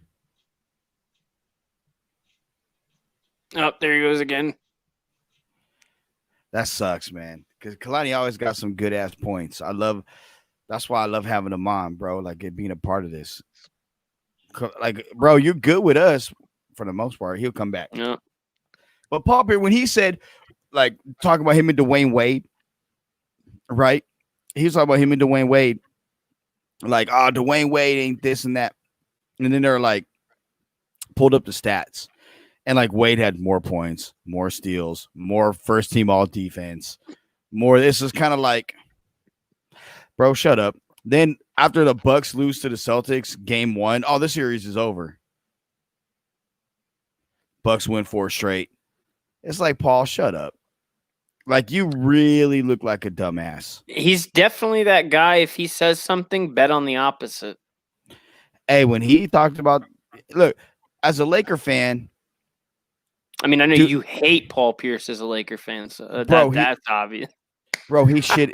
Bro, he shit on himself Oh, I know. I remember. He shit on himself. The and had to wheelchair. because you shit on yourself in the finals, bro. Like, are you kidding me? Like, come on, bro. Like, on that team, I was more fearful, honestly, of Ray Allen and Kevin Garnett than Paul Pierce. Hell yeah. Shit, Hey, Rondo was a dude back then, man. This right here is a very valid point. He's in this category right here. Yeah. Maybe Robert Horry. Oh, listen, I definitely do not think Paul Pierce was on that level of those other guys. I'd put Kevin Garnett ahead of Paul Pierce all day. No questions asked. Kalani wrote a badass article on Kevin Garnett, though, about how he actually ruined and changed college basketball and helped the NBA on Franchise Sports Media. And he never even played college basketball. How crazy is that somebody that never played in college ruined college basketball? But if you guys go to franchisesportsmedia.com, you can read the article, or if it's a topic Joe ever decides to talk about on this show, we can talk about it then. But I was trying to say before everything got all, Terminator 3 on this, is that for someone like Paul Pierce, I think if you notice some of the ex-athletes turn analysts, to me, not 100%, but I do notice a trend. Some of the athletes who either weren't all-star level or were all-star level, but were overlooked. Paul Pierce was a fantastic player for the Celtics, but unfortunately, he played when there was a guy in LA by the name of Kobe Bryant. He played when there was a guy in Philadelphia named Allen Iverson. He played when there was a guy in Orlando named Tracy McGrady. And then there was a guy in Cleveland named LeBron. He played in that era where his greatness that he did in Boston severely got overlooked. I remember before the Big Three, when him and Antoine Walker were there, they were a fun combo to watch in Boston, lining up. And that's coming from a Lakers fan. But he never fully got the credit. Then, like Joe pointed out what Draymond said to him, you ain't Kobe. And for me, I feel like if you look at guys like Paul Pierce, Kendrick Perkins, even Scottie Pippen, who's a top 50 all time, one of the best two-way players, but Pippen never really gets mentioned among great players. When we say give us your top 5 small forwards, Pippen generally quite a few names down. Bron, the KD, Bird, and then et cetera, et cetera. Those are the guys who say something crazy. Pierce is on the show with Tracy McGrady. How many times do we hear Tracy McGrady say something out his ass? Not often. Because in a way, it's almost like T-Mac is like, I don't need the clout chase and I don't need validation because I got it. I'm T-Mac, motherfucker. Most of these kids don't even know my full name. But for Pierce, it's like he's trying to make up for what he didn't have as a player. He's trying to make up for it as an analyst in a way. Well, and the thing is T-Mac was respected by his peers. You look at Kobe. Kobe's like, yo, we almost had him with the Lakers. And that would have been deadly. That would have been so great. That's the one guy Kobe really, really wanted to play with. And at the same time, you look at what Paul Pierce has done. He didn't do, like, honestly, KG and Allen did most of the heavy lifting on that team. Rich, you're a Celtics fan. You know that. And Paul did his share of the load too, man. Let's not try to act like he wasn't dropping big stuff, man. It was a combined combination there because like I said, him and Antoine Walker were putting the Celtics in the damn postseason, second and third round, just them. So he had moments. It's just like we just said, there were other guys way better than him that were put above him. So in a way, he always felt like I've never gotten a validation for how good I was because unfortunately I played in an era like many others where there were just guys better than me at my position. If he played where it was just a bunch of really good centers, he'd probably get more validation. But at that time, it was a bunch of good guards and forwards. And Rondo got slept on hard too. Rondo got slept on hard. He was a very good passer, good defender, great defender. Terrific rebounder too. Yeah. Other thing he can't do is shoot free throws. And then one of the biggest game shots big ass nostrils, man. It's hard to get the stroke right when you got them big ass nostrils. You got to do like a Alonzo Ball. You got to go around and whatnot. No, but probably one of the biggest shots he hit was the return to Boston playing for the Celtics when he hit that jumper. Yeah, to finish that game, that was probably one of the biggest shots he's hit. And look, and I said worthy, right? Let me make this clear. I'll take James Worthy 7 days out of 7 days over Paul Pierce. I feel like you take anybody over Paul Pierce now from where this conversation is going. Now, let me ask you this, Joe. Let me ask you this. Are you taking James Worthy that played with Magic Johnson, Kareem, Coop, and all those guys? Or if you just got 5 guys out there and you just say, hey, Joe, it's your pick, Worthy or Pierce, and you don't have Magic and Kareem, you still pick on Lights Out? Yep, because he's big game. Big game. Because he comes up big in the biggest situations. See, that's why they called him Big Game James. He was the guy knocking down those big shots a lot of the time, especially in the latter part of Kareem's career and really before Magic was forced to retire. James was that guy doing that.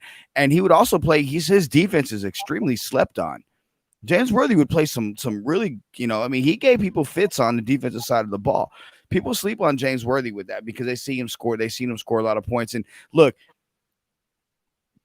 Worthy catches a lot of shit behind the scenes from people about what happened in Houston prior to a game where he was caught with a prostitute. Right. People give him shit about that. I don't care. That's someone's private life. I'm talking about on the court. Now, I never seen James Worthy shit himself. And once he shit himself in the finals game, had to be taken off the court in a fucking wheelchair. I want a testimonial from the prostitute then, if you're saying that. Bro, he was arrested prior to So we holding that against somebody now. Well, no, I'm not holding that against him. I'm saying he was arrested prior to the game. You holding that against a player now. I'm not holding it. I'm telling you what happened. Chick Hearn came on and was like, I know what I'm saying. You bringing it up like, oh, well, he did that. No, dude, he had shit. What you want to do? Get on the court? I'm bringing it up. When I'm talking about Paul Pierce, hell yeah, I'm bringing that shit up. 100%. I'm saying, what I'm saying is, what do you want him to do? Shit on the court? No, time out. I got to take a shit. I got to take a shit. Yeah, no. Don't act any given Sunday. I can't throw up at the 50-yard line and then we keep playing. This ain't Willie Beeman, man. What you want to do? I get that. What I want him to do is not act like he's hurt and have to be wheelchaired out and then have some fucking story behind it. And then all of a sudden come back and like he's fucking Willis Reed returning to the NBA finals on one fucking leg. Dude, you had to go take a shit. You ever had to take some shit? Motherfucker, I almost had to call Matlock to come help me in MacGyver, okay? I'm not going to criticize him for that. I don't have MacGyver then to have to save me from a couple shit. Boy, come on, Joe. You know what? That's wrong, man. That's wrong. I'm gonna quote Mike Tyson, what he actually said recently. He said, if I can't fuck, shit. But if I can't shit, fuck.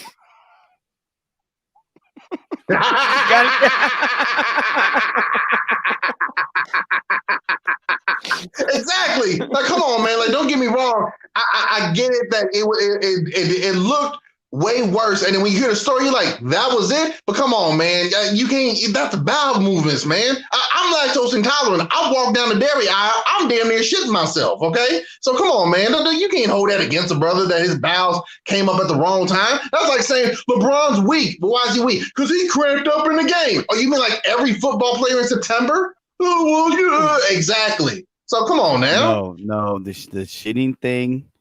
And then you act like it's not a big, like you fucking sit there and I was hurt. My knee. No, I want to know, Joe. You're in the position. No, you're in the position. What the fuck are you doing in that position? If word for word, the minute you got a shit, what are you doing? How's this going down? That's what I want to know. Joe Arrigo, number 3. He's got to take a shit. Ball's in your court, baby. Okay, so what I would have done is this right here, what Gus said. Yeah, okay. Y'all sure. Y'all are messed up. He totally wouldn't have gotten any shit for shitting on the fucking parquet. Nobody would have gave anything for that. Let me tell you. And it was a home game, but you're going to shit on your home court? Come on, man. This wasn't a road game. They were wearing white jerseys. They were in the garden. Come on, man. What I would have done is I would have told Doc, hey, have someone foul. I got to shit really bad. And I would have walked my ass and I would have shit. What if it was one of those you don't know? You know what I mean? You're like, I got to fart, and you're like, there it goes. Those underwear are fucking gone. Exactly right. Exactly. Because throw those out. Hey, Joe, I'm gonna slip you some prune juice when we go out drinking, and I want to see exactly how cool and calm and collected you are after a couple shots. I want to make you better be as cool as the other side of the pillow, my brother. Oh man, I would have He's gonna hit you with them drops, hold on now. Exactly, them eye drops in your thing. You better be cool, calm, and collected when that happens. Hold on now. Let me tell you. So I went to a Chargers Cowboys preseason game, like in 2009, 2010, with a good friend of mine. You guys know I don't like either one of those teams, but I went, and my ex-wife went, and his wife went. We all went. It had a good time, but we stopped off at Junior Seau's restaurant, and we ate some shit. And we're driving back to, at the time I was doing a radio show in Yucca Valley. So we're driving back from San Diego to Yucca Valley. We stopped off maybe in Temecula, or it had to be Temecula. And literally found a Del Taco. I was outside because he broke in before me. They didn't let have the men's and women's keys. It was open. And I'm sitting there behind, and I got diverticulitis, so my stomach is already fucked up. I've had those moments. I'm behind the trash can, and I'm doing everything I can to not shit myself. I'm dancing, I'm singing, I'm praying to Jesus, I'm praying to sweet baby Jesus. I'm doing it all. I finally get it, bro. I had to hover. It is the grossest thing, one of the grossest things ever. I couldn't use a thing because I had to hover so bad. As soon as I got my pants down, that shit just, it literally was like Van Wilder's, the Van Wilder movie where he put the fucking shit in the cannoli or the knish, and the guy ate it. And Joe, what was you doing before that? We were driving, and there was no place to get off to go to the bathroom. All right, now go play some 3-2 defense zone. You don't really move in a zone. Shit. Oh, you were driving? Yes. You were driving? Yes. Yeah, I was going to say, is driving the same as playing a professional basketball game? Is that the same? Is that what we're doing now? Because if that's the case, if that's the case, I need to go out there and get a new contract then, because I drive all day, and I need to get paid more. Yeah, but you can pull over at a. It's not the same, Joe. It's not the same. Hey, shout out to Raider Rich down there. You're right. All y'all need to eat some more greens. I'm all about that. That. But I'm going to give you guys the pro tip as someone whose stomach is really fucked up, and I've done a really good job of keeping shit in order now. I'm going to give y'all the pro tip. If you ever have to take a shit,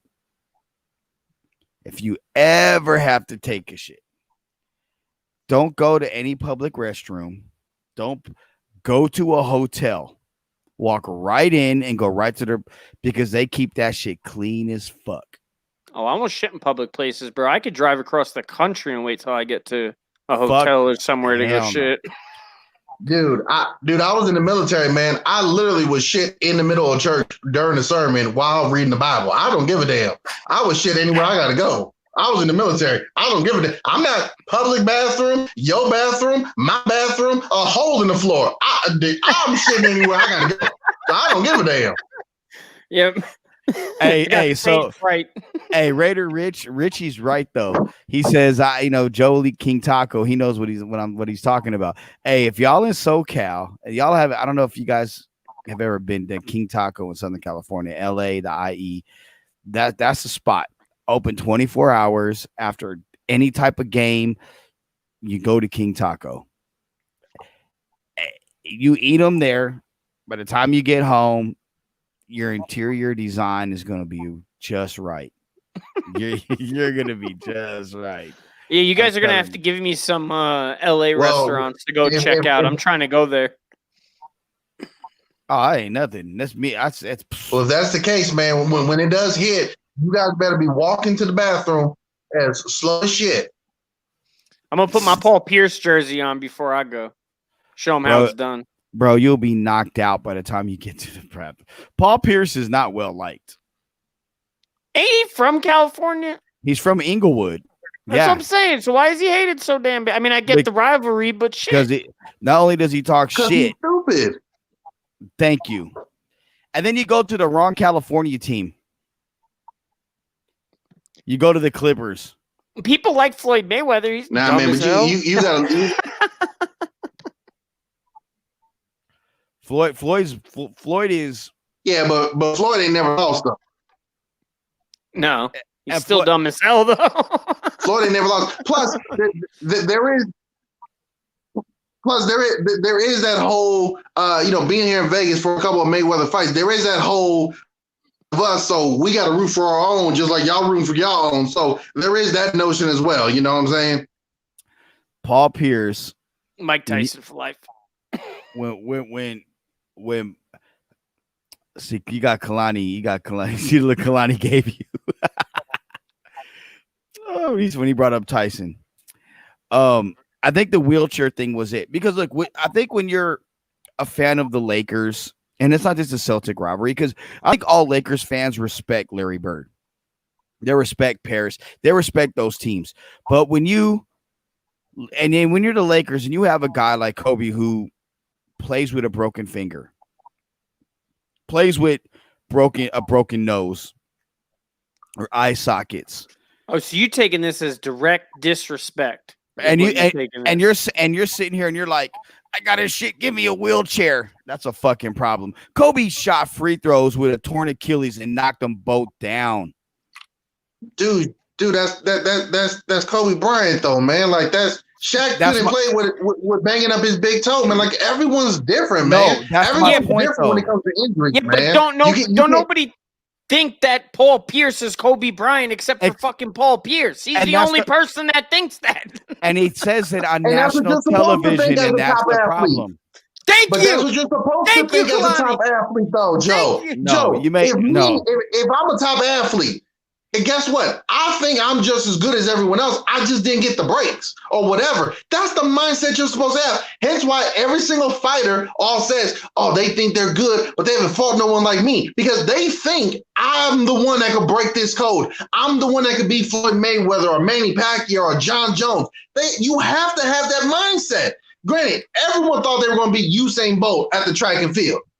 Every single one, until y'all started running, every single person thought this is the year. He's a little bit older, he's a little bit slower, a little bit cockier. I've been training hard, I've been working hard, I'm the best in the world, this and that. And then you get out there and find out, oh shit, he's still good. You're supposed to have that mindset, Joe. Can't knock somebody for thinking they're great. You think that way, and as a former athlete, I would think that way. But when somebody's just go. No, I know. I know. Look. You ask a lot of them dudes, they'll tell you if off the record. They'll never say it on. Off the record. Look, yeah, Kobe, he was just different. Jordan, my MJ, he was just different. Magic, Bird, they know. Yeah, but even Karl Malone, he did an interview recently where they said, when I say Michael Jordan, what's that mean to you? He goes, Michael Jordan, the basketball player. He goes, I was a great basketball player too. Like, you're not going to take that away from me. And what I think is funny about that is actually it's kind of ironic. The Foot Locker commercial from years ago with Scottie Pippen and Charles Barkley and James Harden, where he says you got to have a short memory, and they look over at Scottie, and Scottie goes, "I'm the greatest Chicago Bull to ever play." Yeah, you kind of gotta think like that. But now here's I agree with Kalani on that 100% because I have that argument all the time, or used to talk about that with my roommate all the time about baseball and how it was really bred into me about, no, you're that guy. Like, you got to be the best and believe you're the best, or somebody's going to take you yard. You look at, Aroldis Chapman. I'm a Yankees fan, obviously. You look at him. Rafael Devers took that man yard on a 103-mile-an-hour fastball, and this dude did not trust his fastball. You throw 103. You don't have to trust it. Throw it down the pipe and let them whiff at it. If they take you yard, guess what? They took you yard, but it is what it is. But people lose their confidence no matter how good their stuff is. One of the best stories I ever heard about baseball, Roger Clemens was having a tough time pitching. He was actually, one of the scenarios, one of the games he was playing, he went up to bat. He got up to bat, and the other guy threw him like 3 fastballs. On one of the fastballs, I believe it was the last one, he looked at the catcher and the ump and was like, wow, do I throw that fast? The catcher and the ump both looked at Roger dead serious and were like, dude, you throw way harder than that. Roger got back in the game and just started pumping strikes into the strike zone because he was confident. He believed in his shit. So, yeah, you got to do it. The only part where I kind of agree with Joe on some aspect is where you hit a certain point in your career where you're not playing anymore and you're 5-10 years out of the league, you got to start realizing who you were. That's the one part where I will agree with Joe. But no, during the play, you got to believe you're that dude. 100%. And no, I absolutely agree with you. And look, I know Paul says a lot of crazy stuff. We also have to take this into account too. Can he not just be leaning into the character he's already built up? We see it with Skip Bayless, with Colin Cowherd, with Jason Whitlock. Could we not just say Paul Pierce is like, you guys are constantly talking about me. I'm constantly trending. When it's time for me to renegotiate my contract, I'm going to get bigger money. I'm just going to lean into this. Yeah, I was the greatest of all time. Yes, I'm the greatest Celtic. Can we also look at that and say the dude is literally leaning into this character because it works? Hell, we're on After Dark talking about it. So okay, but Charles Barkley made a career out of that. Charles Barkley made a career out of that. Exactly. Okay. So you also got to look at it from that aspect, Joe. I'm going to tell you like this. I would agree with you, except this is how that fucker felt when he was playing. I'm just telling you what I know. Not gonna knock you for doing that as an athlete, man. You're supposed to. Everyone thought they could beat Mike Tyson. Only a couple guys did it. So that's what you're supposed to think when you're playing. I'm sorry. I look at Paul Pierce. Oh, wait a minute. You want a perfect example about that guy right there? No, Muhammad Ali's he's the greatest of all time, bro. I don't care if you lose. 100%. Did you think he was the best pitcher? Did you think any batter coming up could deal with what you got no matter what? Okay, honestly, I'm a realistic person, and I wouldn't say I didn't feel I was the greatest, but I knew I would compete with anybody, and exactly. It pushed me, but I would never come out and say I was the best pitcher that in the organization, and I should be called up, or I should be this, that, and the third. Nah, I got to a point where I was like, look, I know how good I am. I know what I'm able to do. You need me, and I like the challenge. When Rich seen the picture of me and Joe Torre, I sent Rich the picture of me and Joe Torre and the story behind it. Oh shit. No, it's no bullshit. Rich, am I bullshitting you? I'm not talking about the picture. I was just saying, oh shit, here we go. Okay. No, I'm just saying. And when he said to me, yeah, we tried to trade for you when you asked to be traded, and we went back to watching you strike out Derek Jeter on 4 pitches, we knew you were special. I can tip my cap to that. I struck out a guy that should have been a unanimous Hall of Famer in spring training on 4 pitches. Made him look silly. No, and that's definitely something. And imagine if you did that consistently. Imagine if you did that and you made it to the pro level and you did it against A-Rod and Ken Griffey. You probably would be like, yeah, I'm one of the better pitchers if you continue to do that, like Paul Pierce did. He didn't just say, oh, at Kansas, I'm the best NBA basketball player ever. No, McDonald's All-American, Kansas University, one of the best in the nation. Draft pick, all-star, all right, year after year. Yeah, dude, I think I'm one of the best. You're supposed to think that as an athlete. That's why they make the big bucks. What I'll say is this, brother. What I'll say is this. Maybe my opinion about Paul Pierce is a little bit based on things I know about him outside the court and what the persona that he has versus the persona that he puts out there. And the things that he said about other players that I will never bring out publicly because I don't snitch. Oh, so hold on, man. So you gonna tell us that there's a fourth Avengers movie, but then you gonna be like, yeah, but you guys will never see it. You an asshole, Joe. You an asshole. You an asshole. It's the Snyder cut all over again. Exactly, Oh, right? shit. This some donkey shit right here. Hey, look, guys, I know where they hit Jimmy Hoffa, but I'll never tell anybody. You asshole. No, it's like, okay, so you know what Paul Pierce is to me? Paul Pierce to me is that athlete that he's very good at what he does. I'm not discrediting what he is. He's not as good as he thinks he is, but he goes into something and he's in way over his head and he doesn't prepare for it. And he looks shitty, like an athlete in a movie that he's not prepared for.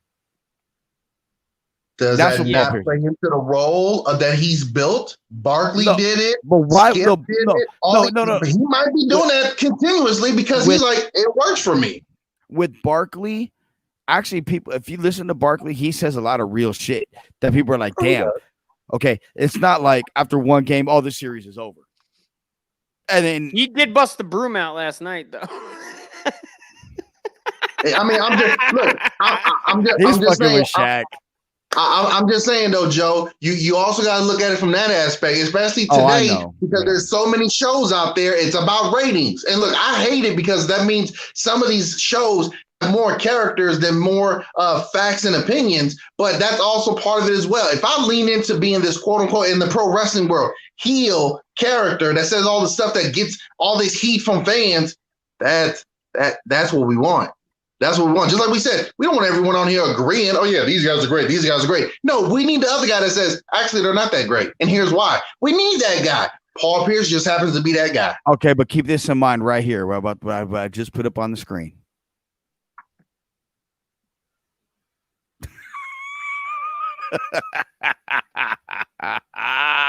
Raider Rich off the top rope. Yeah.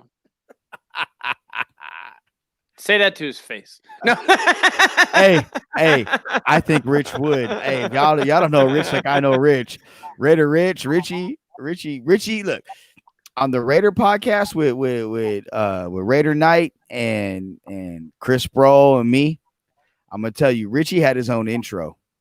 That's how, like, he would call in, and Rich's calls are on point. But y'all don't know Rich. Rich would say that shit to his face. Man, I just don't like y'all disrespecting old Mikey over there, old Iron Mike from Brooklyn. Man, that's rough. My mom's part of the hood. Mike Tyson live out here, and I've had this conversation with Joe off the air. I want to say some things about Mike's career, not like attacking him like, some people want to do with guys, but I want to, like, point out some things. I'm scared I might run into this motherfucker at Walmart or something, so I'm good. I don't need it. Look, I don't care how old he is. Look, in all honesty, Tyson is like one of the rare human beings, especially probably the only one who was in the spotlight, not like serial killers.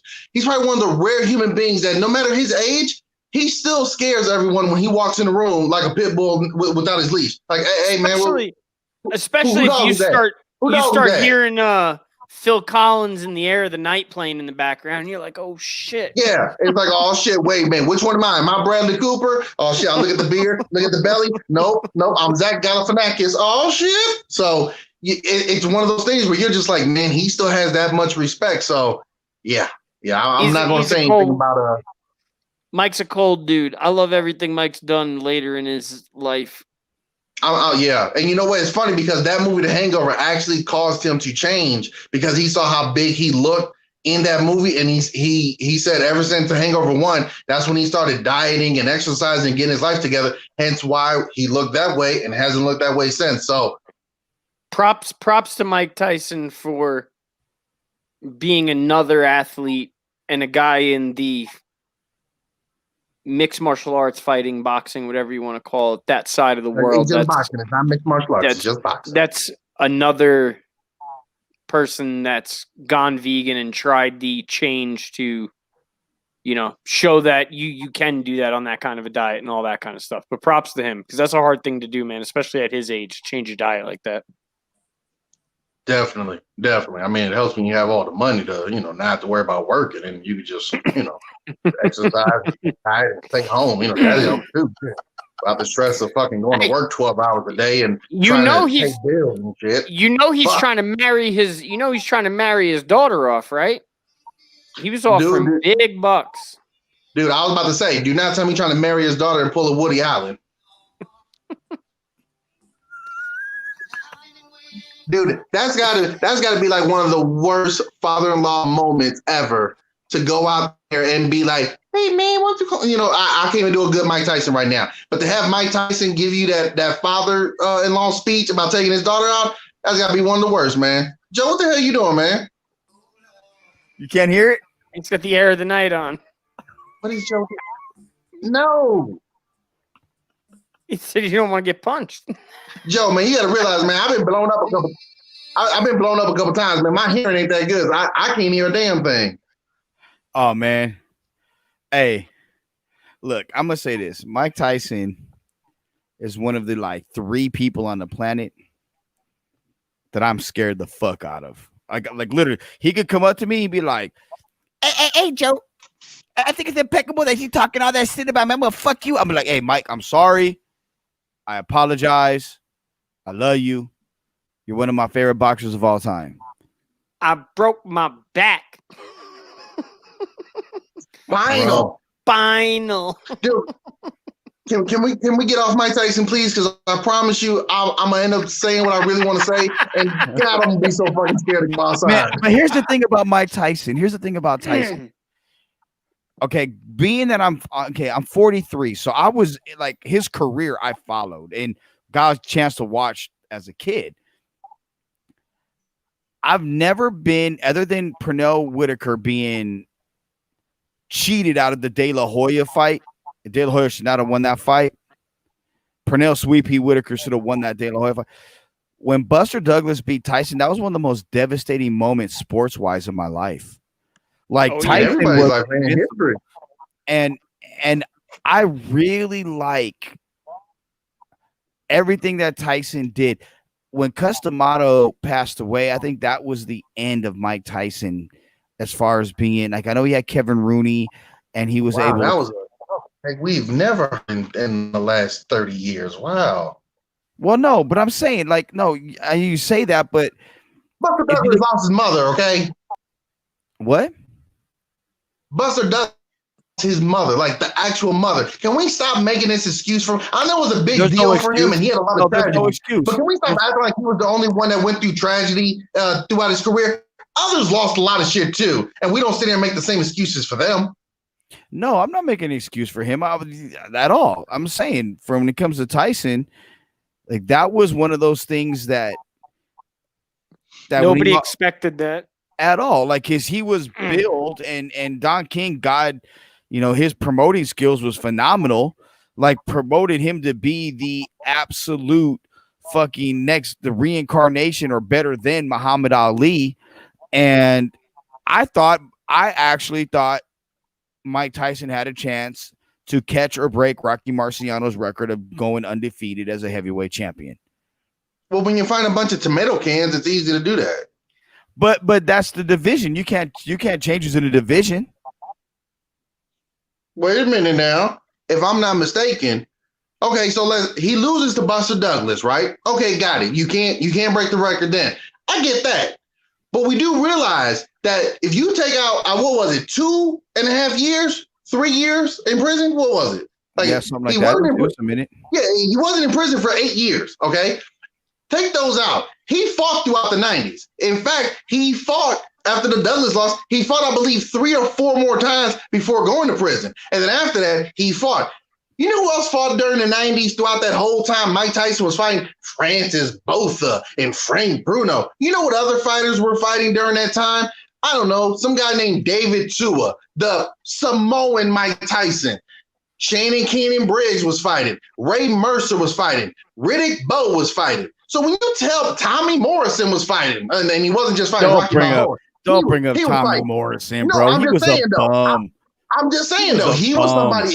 He was somebody out there. Michael Moore was fighting. There was another guy who came out with some cooking devices later in his career. He was fighting as well. I don't know if you guys heard of him. So when you say that was the division and he didn't fight anybody, I just listed off some names he did not fight, and they all fought while he fought in the only Foreman, when he hit Moore with that was a left hand to the chin, caught him in a sweet spot. It was Moore had that fight won. He got lucky and hit him with this. He didn't win. No, okay, but my point. Okay, you're missing my point. The only person that I thought Tyson really needed to fight during that time that he didn't, and he was getting to it, was Holyfield. That's it. Because that division was, you name guys, and Holyfield was going to fight him and he beat Douglas. And that was the next fight after Douglas was Holyfield. Yeah, but Holyfield, look, and that's the thing. A lot of people don't think that. Look. I'm gonna say this. I'm gonna keep it a buck on this. And when don't I though? The real shit. Tyson lost his hunger. Tyson didn't take Douglas serious. Tyson fucked that fight off. Let's be real about that. That's his fault. It is 100%. No doubt about it. I don't disagree with that. If he would have been serious about that and everything was stayed in order, him and Holyfield, it could have been different. But I go back to losing Cus D'Amato and losing Kevin Rooney as his trainers because they had the game plan to win. Without them, he's a different fighter. You're doing it on your own. You're listening to somebody else. That's real shit. Hey, man, plenty of fighters have switched trainers throughout their careers and still went on to do good things, okay? But if you're going to try to sit here and, like I just pointed out, all these other guys, right? Mm-hmm. They were all champions. They were all high-level fighters. And guess what they all did? They all fought each other. So why couldn't Tyson fight none of them? Instead, he wants to fight the champion from Europe and the champion from South Africa and this Joe Schmo from Pump Dump, Pennsylvania that nobody knows. But because he knocks him out in 40 seconds, it's Tyson. He's back. You're fighting guys nobody knows. How much of some of the bigger names.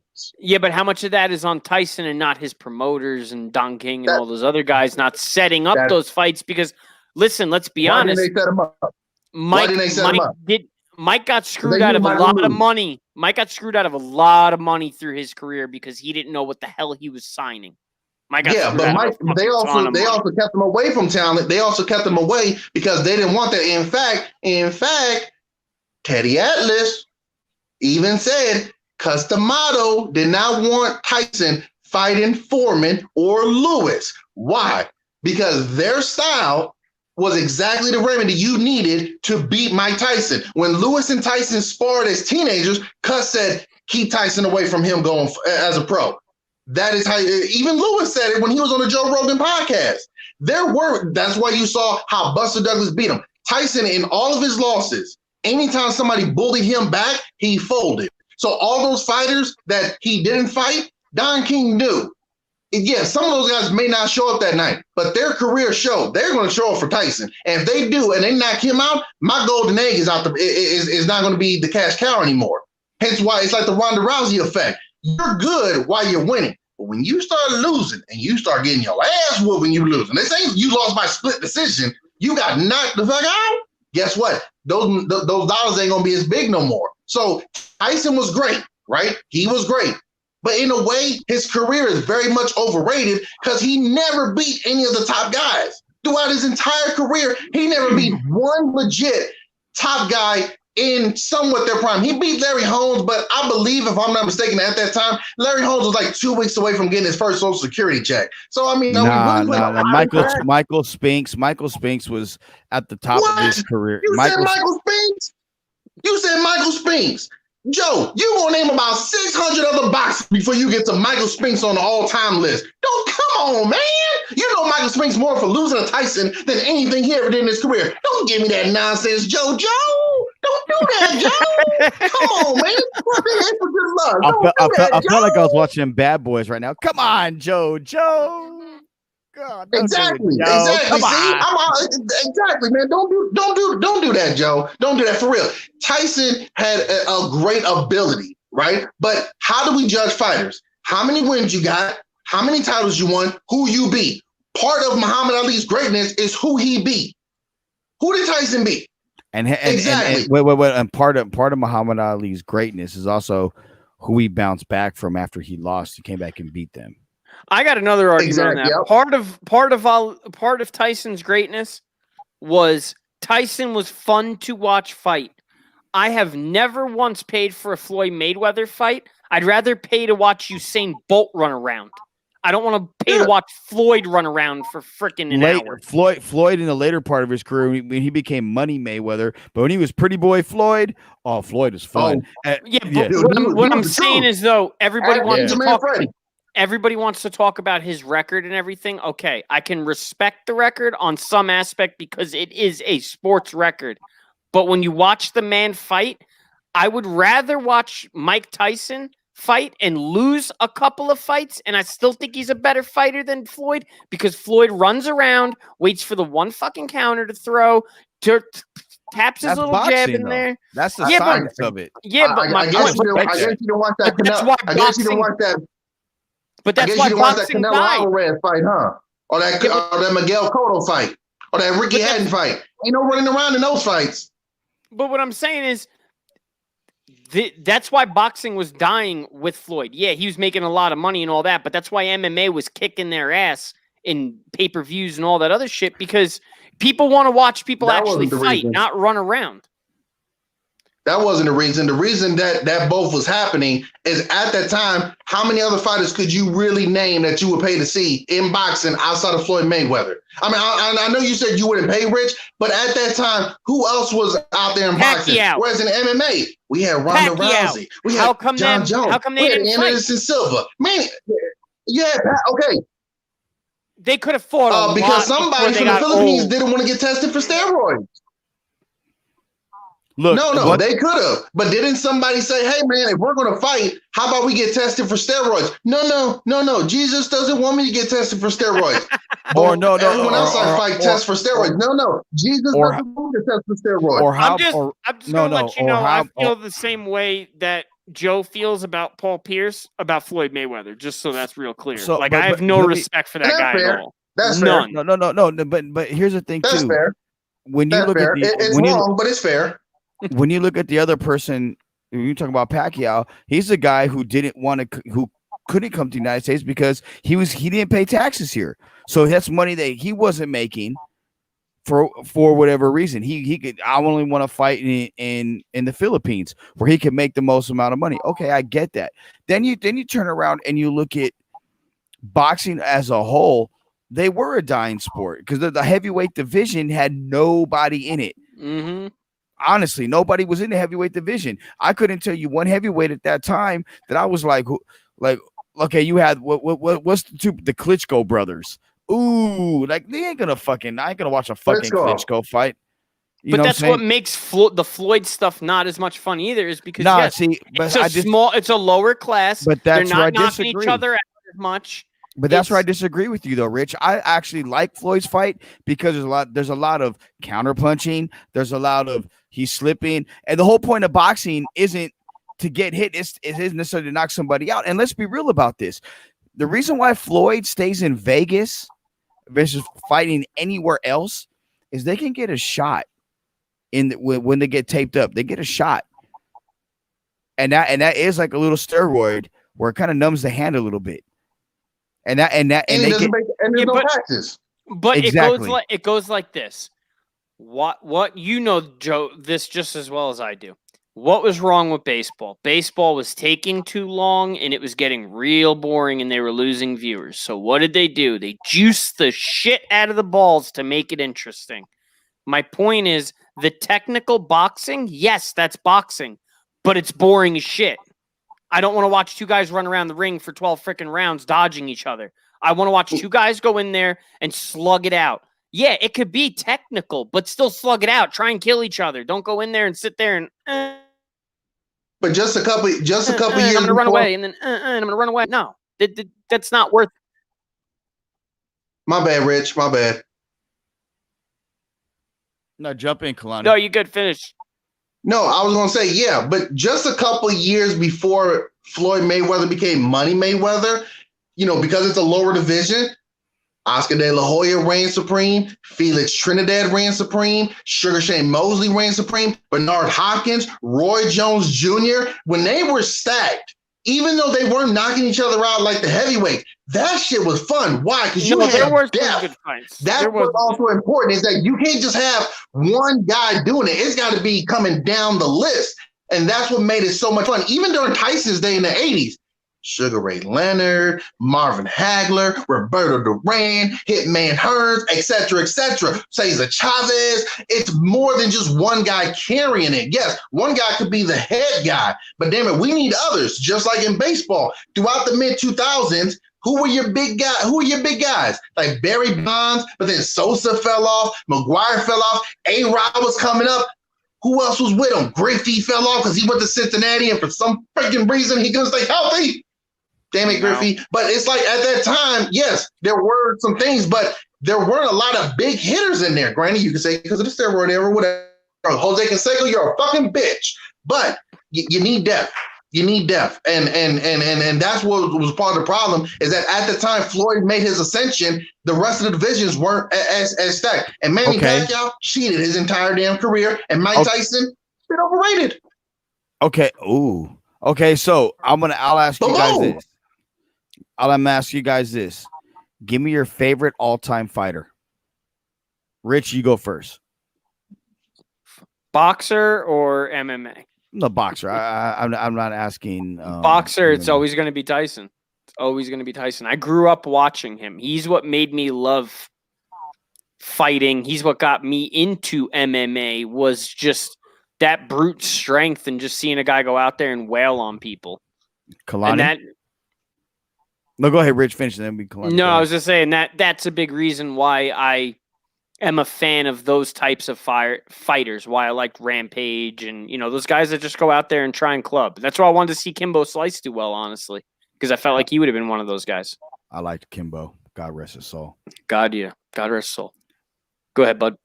Kalani, you there? Yeah, man. I love Kimbo Slice, man. And I love Kimbo, and I hope they make either a movie. I hope they make a movie or a documentary out of him. But my favorite boxing man was Roy Jones Jr.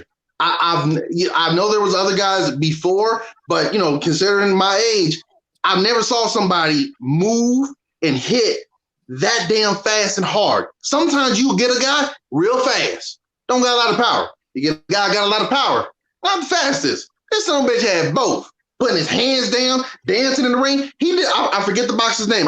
Forgive me. He hit one dude with like a right, went around him, hit him again.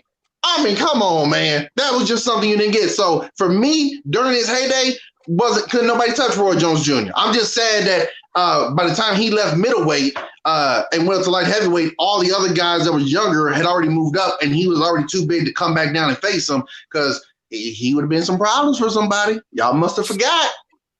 So for me, it's Pernell Sweet Pea Whitaker. He was the complete package. He had speed.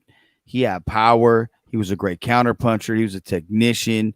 He understood angles. He did everything right. And the De La Hoya fight really stands out to me. He beat the shit out of De La Hoya. And I firmly believe the fix was in because it came down to the last round. I think De La Hoya put him down, and it was like literally like 1 second or no time left. And it just is like Whitaker was that guy. He was Floyd without the extra bullshit, but he had more punching power. He had the flair. He came is everything about he arguably, he was in the same realm to me as Sugar Ray. I mean, I'm old enough to remember No Mas. I'm old enough to remember watching Hagler and Sugar Ray Leonard on ABC Wide World of Sports on a Saturday afternoon, not even a night. It was a fucking afternoon with my grandfather watching Sean O'Grady on USA Boxing on Tuesday and Wednesday nights. We would sit and watch that shit. Me and my grandfather. My grandfather was a boxer. So for me, I grew up watching the sport, and I like counterpunchers. I like guys that can slip jabs. I like guys that understand the angles. And that's why I like a guy like the Sugar Man, Shane Mosley Jr. He's an old school fighter. He's got a lot of old school in him, the way he fights. And it's not just because he's a friend, but because it's the way he fights. I like Sean Porter. I like the way Sean Porter fights. Fuck. I mean, when he fought Kalani, who the guy that got in the car accident. Yes, Earl Spence Jr. When he fought Earl Spence Jr. Earl Spence Jr. is never going to be the same. I'm gonna be honest about that. I don't expect him to ever get in the ring again. You know, it's unfortunate. That's but the sad part, man. And Earl Spence Jr. is another fighter, a guy that can do it all in the ring. I like those fights. I like fights. I like fighters like that. But and the thing is about Floyd, I respect Floyd. Look, no matter what anybody says, no one ever said Floyd don't have punching power. That may be an analyst. That's not the boxers.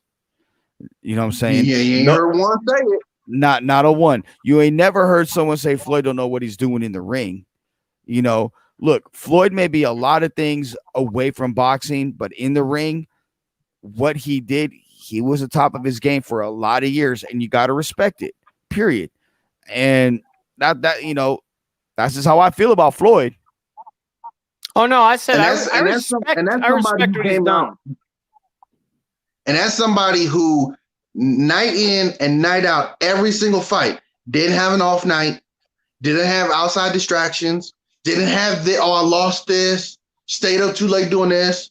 She ruined my life. I switched trainers from my uncle to my dad to my uncle. My uncle's in jail. No.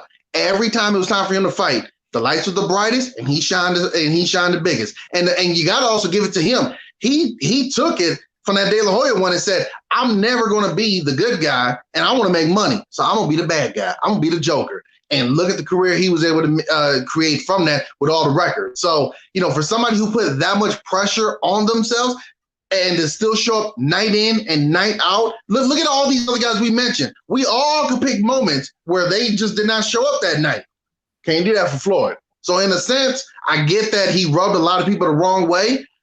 Damn it, you got to hand your hats off to him. That son of a bitch didn't have one bad performance.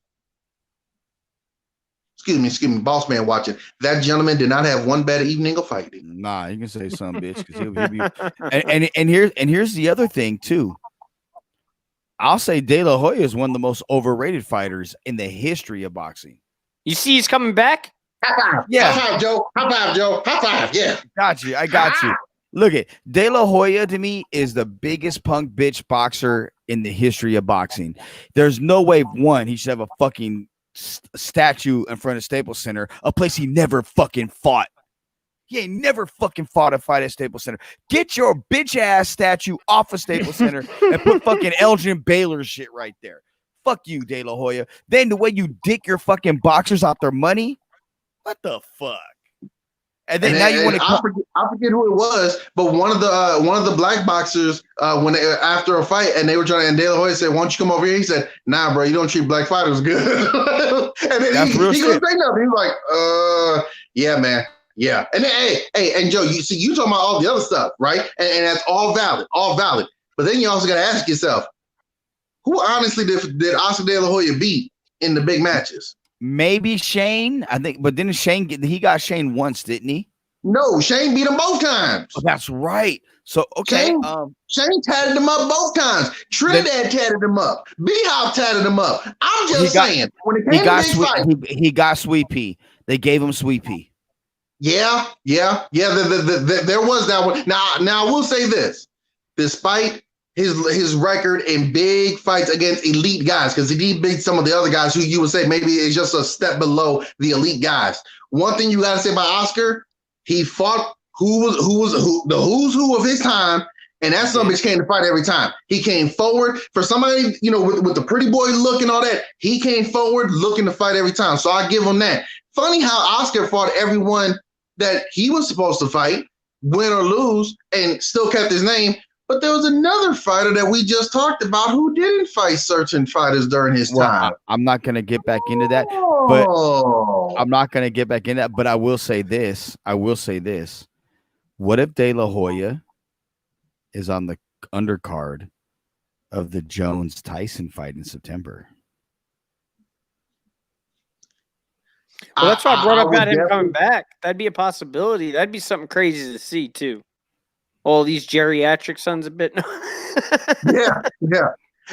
Honestly, I think that would be the smartest move. I understand from maybe an ego standpoint or a Golden Boy promotion standpoint, you would want to be the main event. But that's also why the UFC was able to surpass boxing. You look at the UFC card, there's like 3, 4, possibly 5 fights you're looking forward to on them. Whereas in boxing, You don't know any of these guys on there unless you're, like total nerds like us who just like, oh yeah, we know this guy or we're familiar with them. You're waiting for the main event. Whereas here, the co-main event, the opening fight of the main card, this fight on the prelims, you're excited about that. So that's another reason.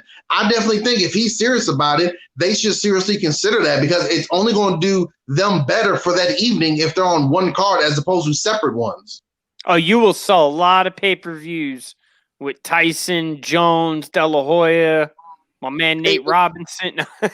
Yeah, Nate Robinson taking on some YouTuber. I don't even know who the guy is, but okay, cool. I hope Nate Robinson knocks him out. Is there any opponent being named for De La Hoya? Is there any like possible names being thrown out there? Like, I don't know, like Mosley or Trinidad or anybody like that, or no?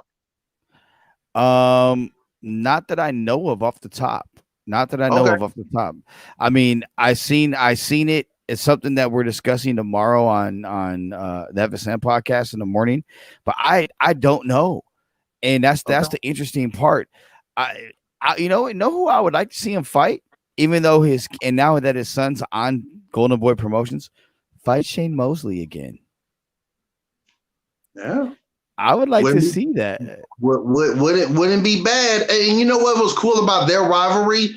It was like a competitive rivalry. It wasn't like a beef between them. It was just, hey, you're good, I'm good. We're in the same division. Let's see who the better fighter is. Let's fight for California. But it wasn't like a beef like, oh, I hate you and fuck you and you're, it was just like, hey, man, we supposed to be clashing? Let's clash. I like that.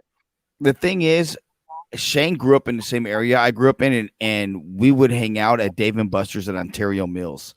Me, Shane, and his dad.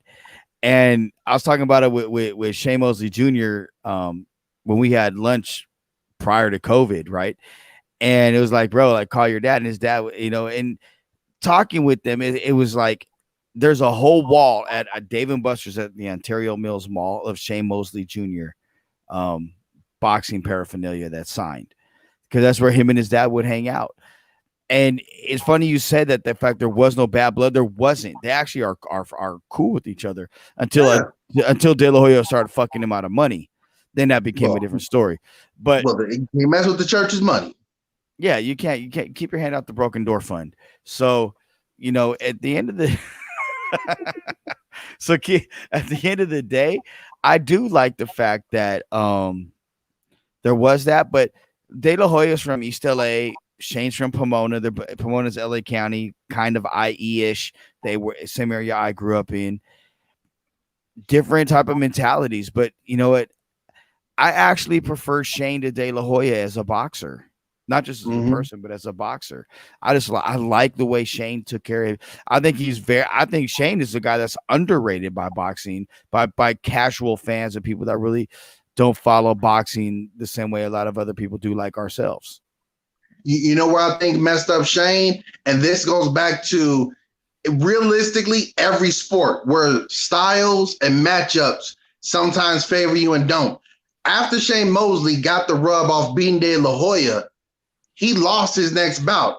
To who? Yeah. To his damn rival from Georgia, Vernon Forrest. Rest in peace, big homie. But Forrest at that time wasn't really known. And I remember watching it on ESPN because they were talking about, oh yeah, these guys fought before in the Junior Olympics, and Forrest gave him trouble, and Forrest went in there and tore him up the first one. No disrespect, Shane, I don't need to start kicking my ass. But to me, I felt like that messed up Shane Mosley's launch into being a superstar, because you just beat the superstar. Now you got to go out there and do something. Now you got to go out there and show people you the real deal, and then you lose like that. Now, obviously, we could say Shane is a better boxer, but the matchup, it was just a bad matchup for him against Forrest. So for me, I felt like that's why he's a bit underrated or underappreciated, because when he had the chance to be in the spotlight and show that he was the man, he was matched up poorly and wasn't able to pull through.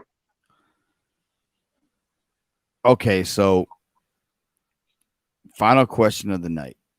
It's the Kalani question. We've all touched on different things.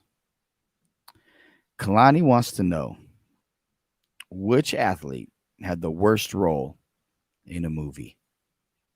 We all like movies, and we watch a lot. I think we all watch a lot of fucking flicks, which I'm cool with.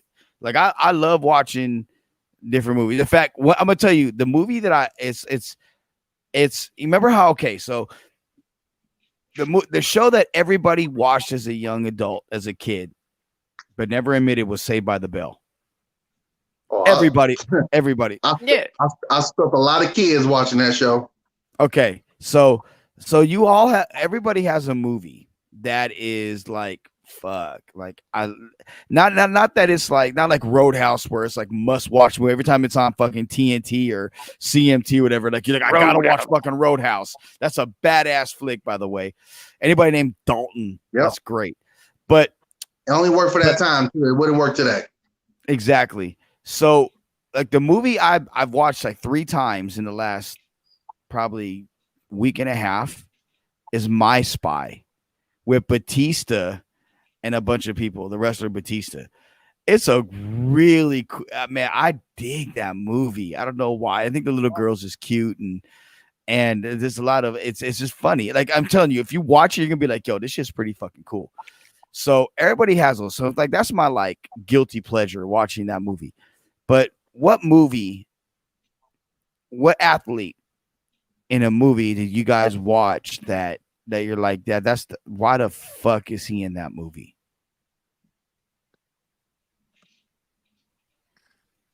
Rich, you got one? No, I've been thinking about it for a while, and I don't know if I could say there's one where I'm like, why the hell are they in the movie? More of one of, I feel like they could have used them a little more in a movie. Longest Yard. Michael Irving was awesome in that movie. He was awesome. I felt like they could have used him more than they did in that movie. So I don't have any that I don't like necessarily don't like, but that's one of them where I feel like they could have used them more for sure. I felt like they just said, hey, Mike, we gonna call you Deke, but just be Michael Irvin. I could do that. No problem. I could do that. Yeah, he was awesome in that one. I asked that one because we were talking about sports movies last night. And then I was like, okay, cool. So then today I was like, well, who turned in bad performances? One that sticks out to me is Brett Favre and There's Something About Mary. Till this day, I cannot get, it's a weird, awkward scene where you're just like, God damn, it's a good thing you can throw a football because this sucks. You'll always be my girl, Mary. Yeah, exactly. Right? It's like, it doesn't even go together. The other one, and it was the shortest line you will probably ever see, but it was delivered the worst way. You guys remember the movie Celtic Pride with Dan Aykroyd, Damon Wayans, and I forget his name, but the gentleman from Home Alone? Yes, dude, so bad. At the end, when they're like, it's football season, and they go to kidnap Deion Sanders, and he wakes up, I know Deion only said, like, what's going on? But it was delivered so poorly. I'm like, Prime. No. Never. And look, you ain't never seen him on screen again. That, to me, that still stands out. One of the worst performances I've seen by an athlete. I got one. Shaq Kazam. Okay. Why? Why did you do that movie? And then Steel, that was just as bad. But the only reason I liked it is because it's actually a comic-based movie. So I was like, all right, I got to give you something there. It's comic-based at least. But yeah, poor Shaq, man. Well, I'm going to go. Okay, so first I'm going to go with a video. Kobe in the Destiny's Child video when he's actually did the remix and he rapped on it. Like, Bean, I love you, bro. You're my boy. But come on, man. My baby's named after you, but still, what the fuck? Like, come on. I love you, bro. But like, I was giving him shit about that, like, after the fact. Like, hey, bro, go do another video and say some shit.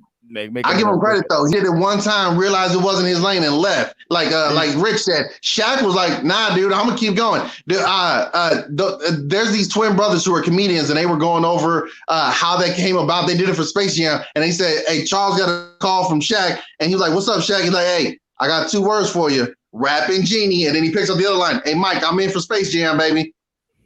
By the way, Space Jam, greatest movie ever performed and greatest performance by an athlete, Michael Jordan in Space Jam. Denzel Washington actually watched that for his role for Training Day. It's the greatest film ever made because it was Michael Jordan. It's the greatest one ever made. It's literally the greatest work of film we have ever seen because it was Michael Jordan. Okay? It was literally Michael Jordan.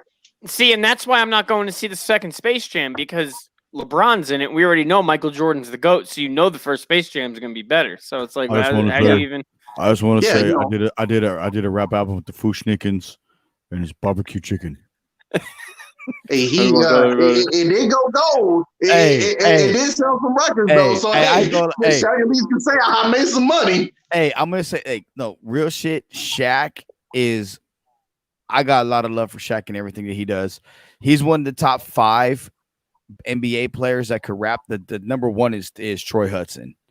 T Hud is the coldest, and Dame Dolla's number 2. I was just about to say, don't you be sleeping on Dame? No, come on. So Troy Hudson almost literally gave up his NBA career because of him as an MC. I have an album that he did with TQ. It's called the Midwest Connection. It is one of the coldest albums that nobody has ever heard.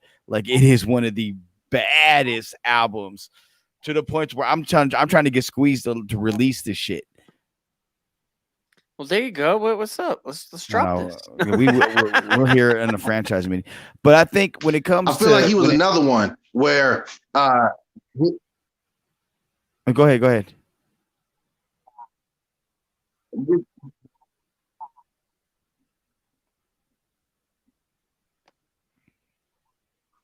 Oh no, go ahead because I was gonna say something else, but we moving on. So go ahead. Well, I was say I think when it comes to movies,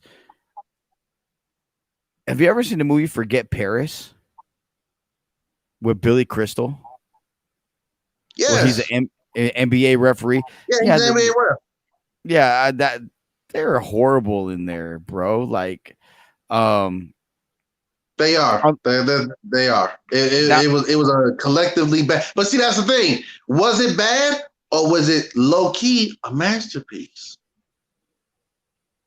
That's like saying Nicolas Cage. Is he a bad actor or is he a good actor? Hey, Blue Chips is one of my favorite movies ever. Oh, Blue Chips is the shit. I understand that Penny Hardaway was horrible, but you give me Nick Nolte, Shaq, and oh man, that was. And you know what the crazy part is? As a kid, I did not realize it. I didn't realize that was Bob Cousy that was making all those free throws when they were talking. Because I'm a kid, so I didn't know. And I'm telling my dad, I'm like, yo, this old dude can really shoot. And he's just like, yep, I wonder if he ever played basketball. I got older and looked it up. Then when I watched the game, I'm like, oh shit, that's Bob Cousy. No wonder he probably really was shooting a damn ball. That wasn't Hollywood. That was him just saying, yeah, I can do this all day, guys. Just let me know. But yeah, I think Forget Paris is going to be my. But I would like to see Terrell Owens more in Any Given Sunday. He was underutilized. Yeah, man. You see those 2 scenes of him and whatnot, and it was just like, damn, dude. It's and then Johnny Unitas was the Dallas head coach. People didn't realize that. Hey, well, we can't say the line. The announcer for Cincinnati kind of said it, but Dick Buckus being the coach of the green team, and then when Willie Beeman threw up, he said, "Hey, D'Amato, where'd you find this?" Cincinnati announcer, faggot. And it was just like, "Where'd you find this faggot?" Oh, okay. All right. I'll cool. say it. Hey, cool. I'm the owner. Right. I can say what I want. I own. That's true. That's true. Yeah. That's true. I just want everybody to know that I'll be going to Bible study tomorrow at Mount Zion Baptist Church on 36th Avenue. God bless you. I don't know if that helps the previous aforesaid comment, actually. I just want people to know that I'm a good Christian man, and I would never say the F word. Fuck. He said no. He said no. The bad one. The bad F word. One that'll actually get you in trouble. Oh God! Because only one of those 2 words will actually get you in trouble. I'm gonna tell you what movie's overrated. Go ahead. Hoosiers is overrated. I agree 100%. Hoosiers is overrated. I agree. Overrated. I'm not. I'm not saying, just like with Tyson, I'm not saying it's trash. It's overrated though. I agree. It's not that movie. I watched Sunset Park before I watched Hoosiers. Ooh, and I wouldn't go that far. Replacements is underrated. Yes, 100%. The Replacement is the shit. Yeah. Hey, that is one of my favorite football movies ever. Oh, I love that movie. When they all start dancing in the jail. That's the best part of the movie. Shane. Hey, okay, so best movie quarterback. Who's the best movie? Willie Beeman, Shane Falco. Who what's the dude's name? Cap from Any Given Sunday. Cap Rooney. Who's the best quarterback? I mean, it could be somebody else. That movie I didn't name.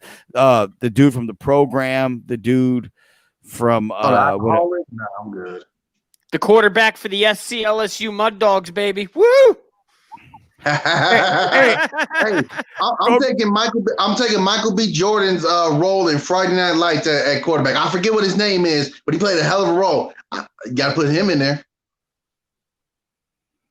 Michael B. Jordan's in Friday Night Lights. Yeah, he's in. I believe it's season 3. No, I'm not talking about TV shows. I'm talking about movies. Well, you ain't got to yell at me, man. I was just trying to throw names out there. Okay, fine. I'm going with Willie Beeman then. Demon Willie Beeman. You know, he came up with that song on his own. My name is Willie. That was his audition. I'm a lady. Yeah, that's how he got the role. P. Diddy was going to be Willie Beeman. They was looking at Puff Daddy. Oh God! Thank God. Exactly. Talk about horrible actors. But then Jamie Foxx being, playing high school football, he said, "What if I make a video showing me throwing the ball?" And he came up with that song. They seen it. There you go. Inflate your chest. Drink Metric. Did he? I ain't gonna lie. I bought some Metric. Diddy would have been out there trying to avoid quarterback shaking. He just But you know what though? Yeah. Diddy wouldn't even look like an athlete. You know what I'm saying? Like you gotta at least look like a damn athlete. You know what I'm saying? He don't look like one. Diddy would be handing the ball to LL Cool J like, take that. Take that. Dude, he wouldn't want to. Hey, now that would have been funny between those two. But you know what though? And then this, we don't have to go deep into this. When you actually look at it, back at it, Willie Beeman was actually kind of right in a lot of what he was saying and doing. But unfortunately, 100%. The way the script is, he's the quote unquote antagonist. When actually, nah, bro, I'm kind of being right about this. They just weren't willing to hear it because it came from a black man. Wasn't until the white man said it, then they said, "Oh, it's good and fine." Then, but when a black man said it, "Oh, you need to learn your place, boy." Okay, sorry. Another movie that is grossly underrated, Unnecessary Roughness. Oh my God! Don't you dare start! Don't you? Oh my God! Oh my! Hey, that's that first game when I forget the team's name, but when the guy with the receiver leaves, hey, that's my guy. That's my guy. Where you going? The whole defense goes to him, and the announcer's like, "Boy, they're really showing a lot of respect to Williamson."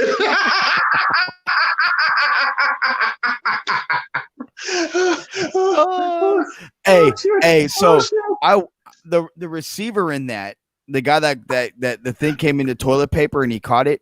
That's actually. Look, I got him going. Look at that. That's actually Willie. God, it just passed. Green Bay Packers number 87. He was in the program too. Yes. I'm not Willie Brown. And I worked for him. He is God. His name's Dwayne. I worked for Willie. He's actually a member of my fraternity as well. And went to Grambling, played for Lombardi, won Super Bowls. Talking to Dwayne about, no, that's his son. Hold on, about to say, damn, okay. But yeah, that movie is Willie Davis. It's okay. Dwayne, it's with Dwayne Davis. And Willie Davis was is his father. His dad's a Hall of Famer. His dad arguably isn't looked upon in the same breath as Reggie White and guys of that nature. I mean, Willie Davis was that guy. And no, he was a beast. He was a beast. And he's a member of Kappa Alpha Psi Fraternity Incorporated. And he owned a company. He owns radio stations, or he owned radio stations before he passed away. Now, Work from TriStar was the name of the company. And Willie every Wednesday would come in with Dwayne, and they would do like a meeting with the staff. And Willie would pull me in his office, and we would have Kappa talk, but it ended up being about football. And it was the year Green Bay won the Super Bowl.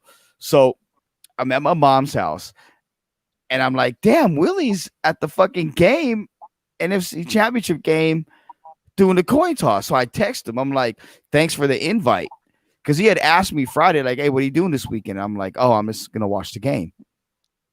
Bro, my mom laughed because he texted me, if I would have known you were just going to stay home, I would have said, just come with me. You'd have been in the locker room with me while we win the NFC. Like, Willie was cool, but Dwayne was super cool. That's what I think about that movie. I think about Dwayne because he, Sinbad and Dwayne Davis and Kathy Ireland was in there. The dude from like what movie was that, like Quantum Leap or something like that, the TV show? Wasn't he? Yeah, good. Yeah, he was the quarterback, Paul Blake. Yeah, he was cold in that too. Paul Blake may have been the best quarterback out of all. You know what? He might have been. Tell you the truth, he might have been. That scene where they played. They scrimmaged the prison football team, and they had all those NFL players on there. They had all those guys come off. Gary Rice come off looking like the dude. You in here for tax fraud or something, ain't you? You ain't in here for a real crime. That was hilarious, man. That's an absolute hilarious film. The best part about that was East Texas University, whatever they were, had two coaches. North Texas. North Texas. Had two coaches. They had nobody else on staff. Nobody. That was it. It was like, hey, they had the Australian. When they were doing tryouts with the walk-ons, and he said, "Show us the arm, kid." He starts flexing. Throw it, you moron. I love that movie, man. I love that movie to death. Oh, yeah. Well. So tomorrow, Rocky IV is the greatest sports movie of all time, though. What is? Rocky IV. If I could do it, you could do it. We all could do it. That one, man, he went in there.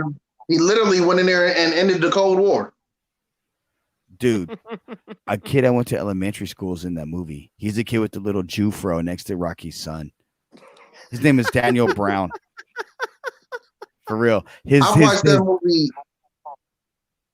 movie over 100 times. I promise you, every single time, guys, I'm not joking.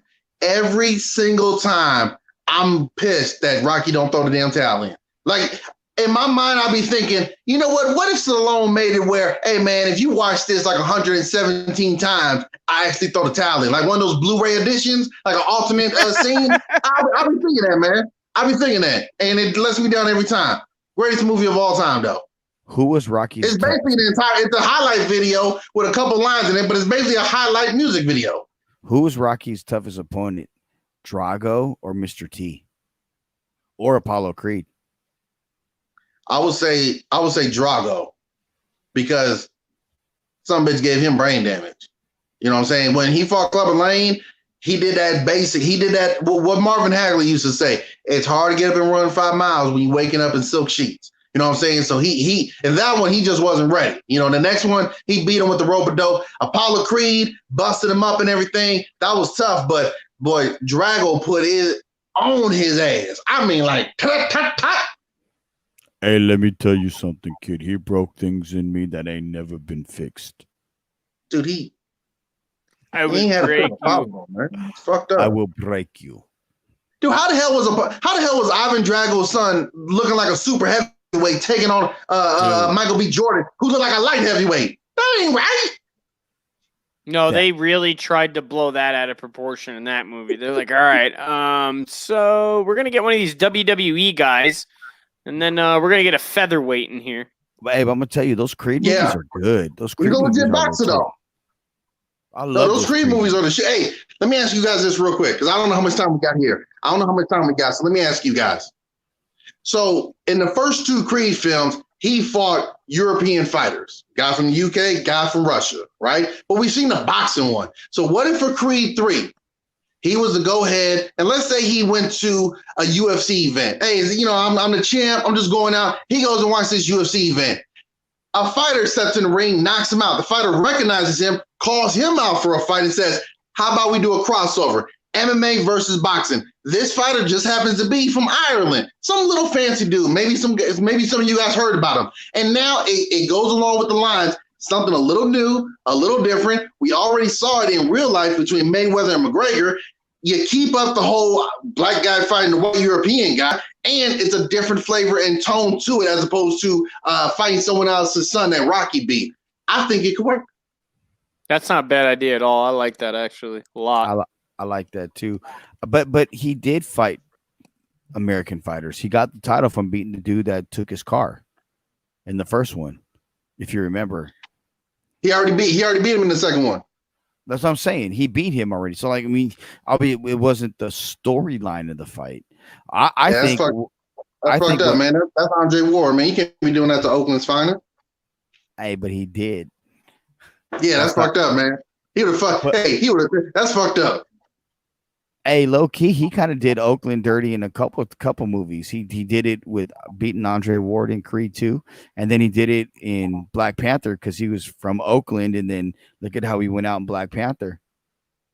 Now he dude, that hit close to home, man. He held it down in that one, man. You know, we don't need to get too political on this show unless you guys want to, but yeah, motherfucker, I would you kill my and shit.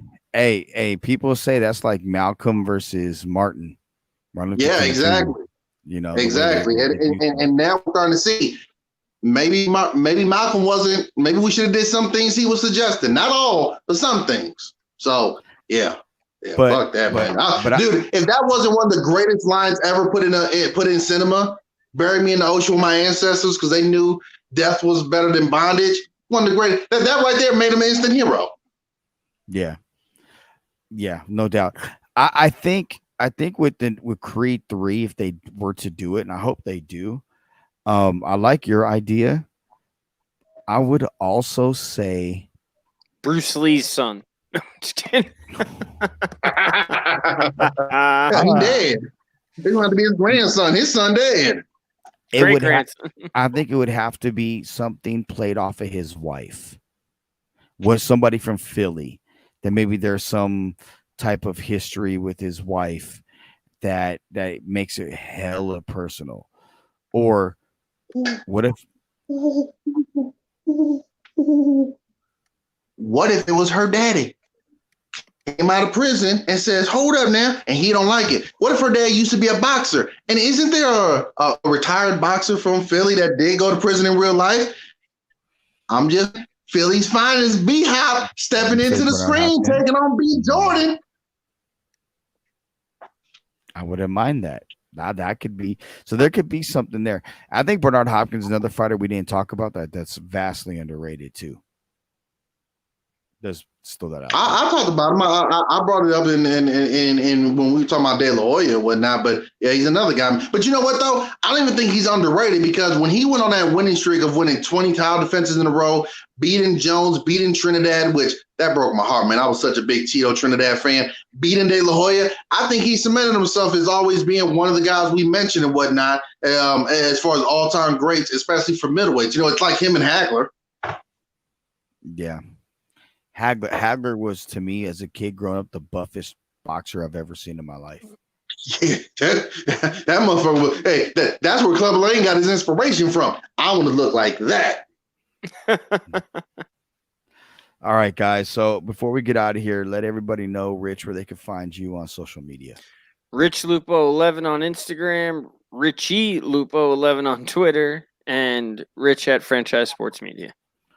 Kalani.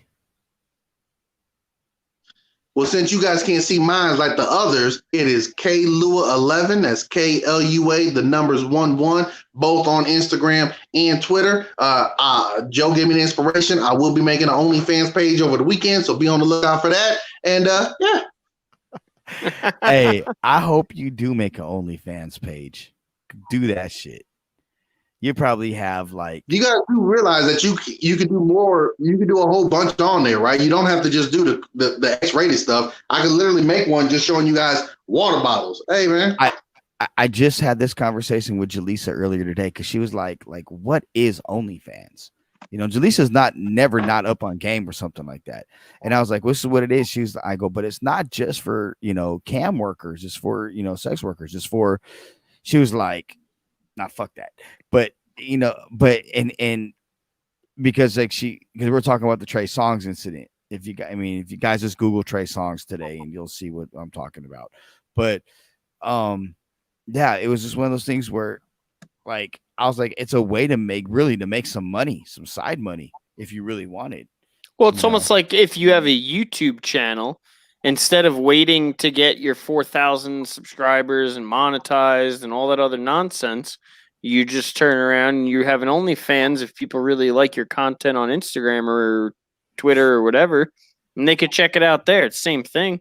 They just pay to see your content. And it's like, it's weird because I see like on IG and I see on Twitter people getting pissed off at OnlyFans models because they'll have like pictures out there and then all of a sudden it's like them in a bikini selling water or them in a bikini holding a hat or a glass, and it's like they're paying $30 for this shit. Like, are you kidding me? Or they find the Photoshop picture or something. Like some guy goes like, I spent $30 for this picture for this account, and it was these two chicks, and they were like literally you could see like the chick from like basically above their breasts up, and then he goes, this is what they show you, and this is the actual picture, and they have like on tube tops and fucking leggings, and he's like, I paid $30 a month for this bullshit. I can't. Well, you the dumbass, man. You the dumbass for that. Like, don't get me wrong. Sex is the number one thing that sells. So you put that out there. Look, yeah, the fools are going to go for it. But I don't get the OnlyFans paying for pictures to see, that of other people. Does Pornhub not work anymore? Did Google take off porn or something? Because why the hell would I want to pay to see it when I can watch it for free? So that's the one I don't understand, man. Get. But sex sells, and some dumb perverts are always going to pay. So mazel tov. I'm not that guy for that. That's not me. But can't knock the hustle. Good luck with that. I don't even like paying at the strip club. Shit. You haven't gone with me. Kalani. He needs to, you both y'all need to roll with me for one of those. Me and Squeeze. Woo. Oh, I'm down. I used to have some friends that used to be in the business. Hey, you can find me on I'm stingy with my shit. I throw quarters. Oh, you make it sprinkle. Make it rain, baby. Hail. Make it hail. Kalani makes it drizzle when he goes to one of those. He's just like, here's quarters and pennies. Throwing out Sacagawea dollars. He's like, Kalani's I promise you, I'll literally be the guy to be able to be over there ordering wings as opposed to watching the pussy. Okay, first of all, if you've ever been in Magic City, that's the norm, first of all. Secondly, me and Lou Williams were there not that long ago. Bro, I'm telling you. Kalani's the guy that's like, I hear there's a coin shortage. Let me throw these coins at you. Hey, I'm trying to help you guys out, man. Plus, I can make this last a whole lot longer than throwing bills at you. Now, it might hurt a little bit, so when I throw it, I'll say heads up. I'm going to need you to step to the left or to the right. Poor girl gets home, looks like she went paintballing in a bikini. Be like, girl, how much you do tonight? $3.25. About $3.50. She like, hey man, I'm just saying, man. Times is tough. She's like 13. I never understood strip clubs, man. She's like 13.75. What's that? He hit me with a buffalo nickel, so I really made about $8. Hey man, if she do a good enough job, I might have $1 at her. Oh shit. folded up like a I never paper understood plane. strip clubs, man. Maybe we could talk about that on another show, but I never understood strip clubs. To me, I never understood clubs, period. But strip clubs really didn't buy into the concept after going to like 2 of them. I'm on the same boat as you, and we definitely do need to save that for another show because I have a whole lot of comments on that. Oh yeah, we got to because I'm a defender. You kidding me? I'm a defender. What are you talking? And don't get me wrong. Now, don't get me wrong. If I look like and got the clout that Boss Man got, my mindset might be a little different. And that's real.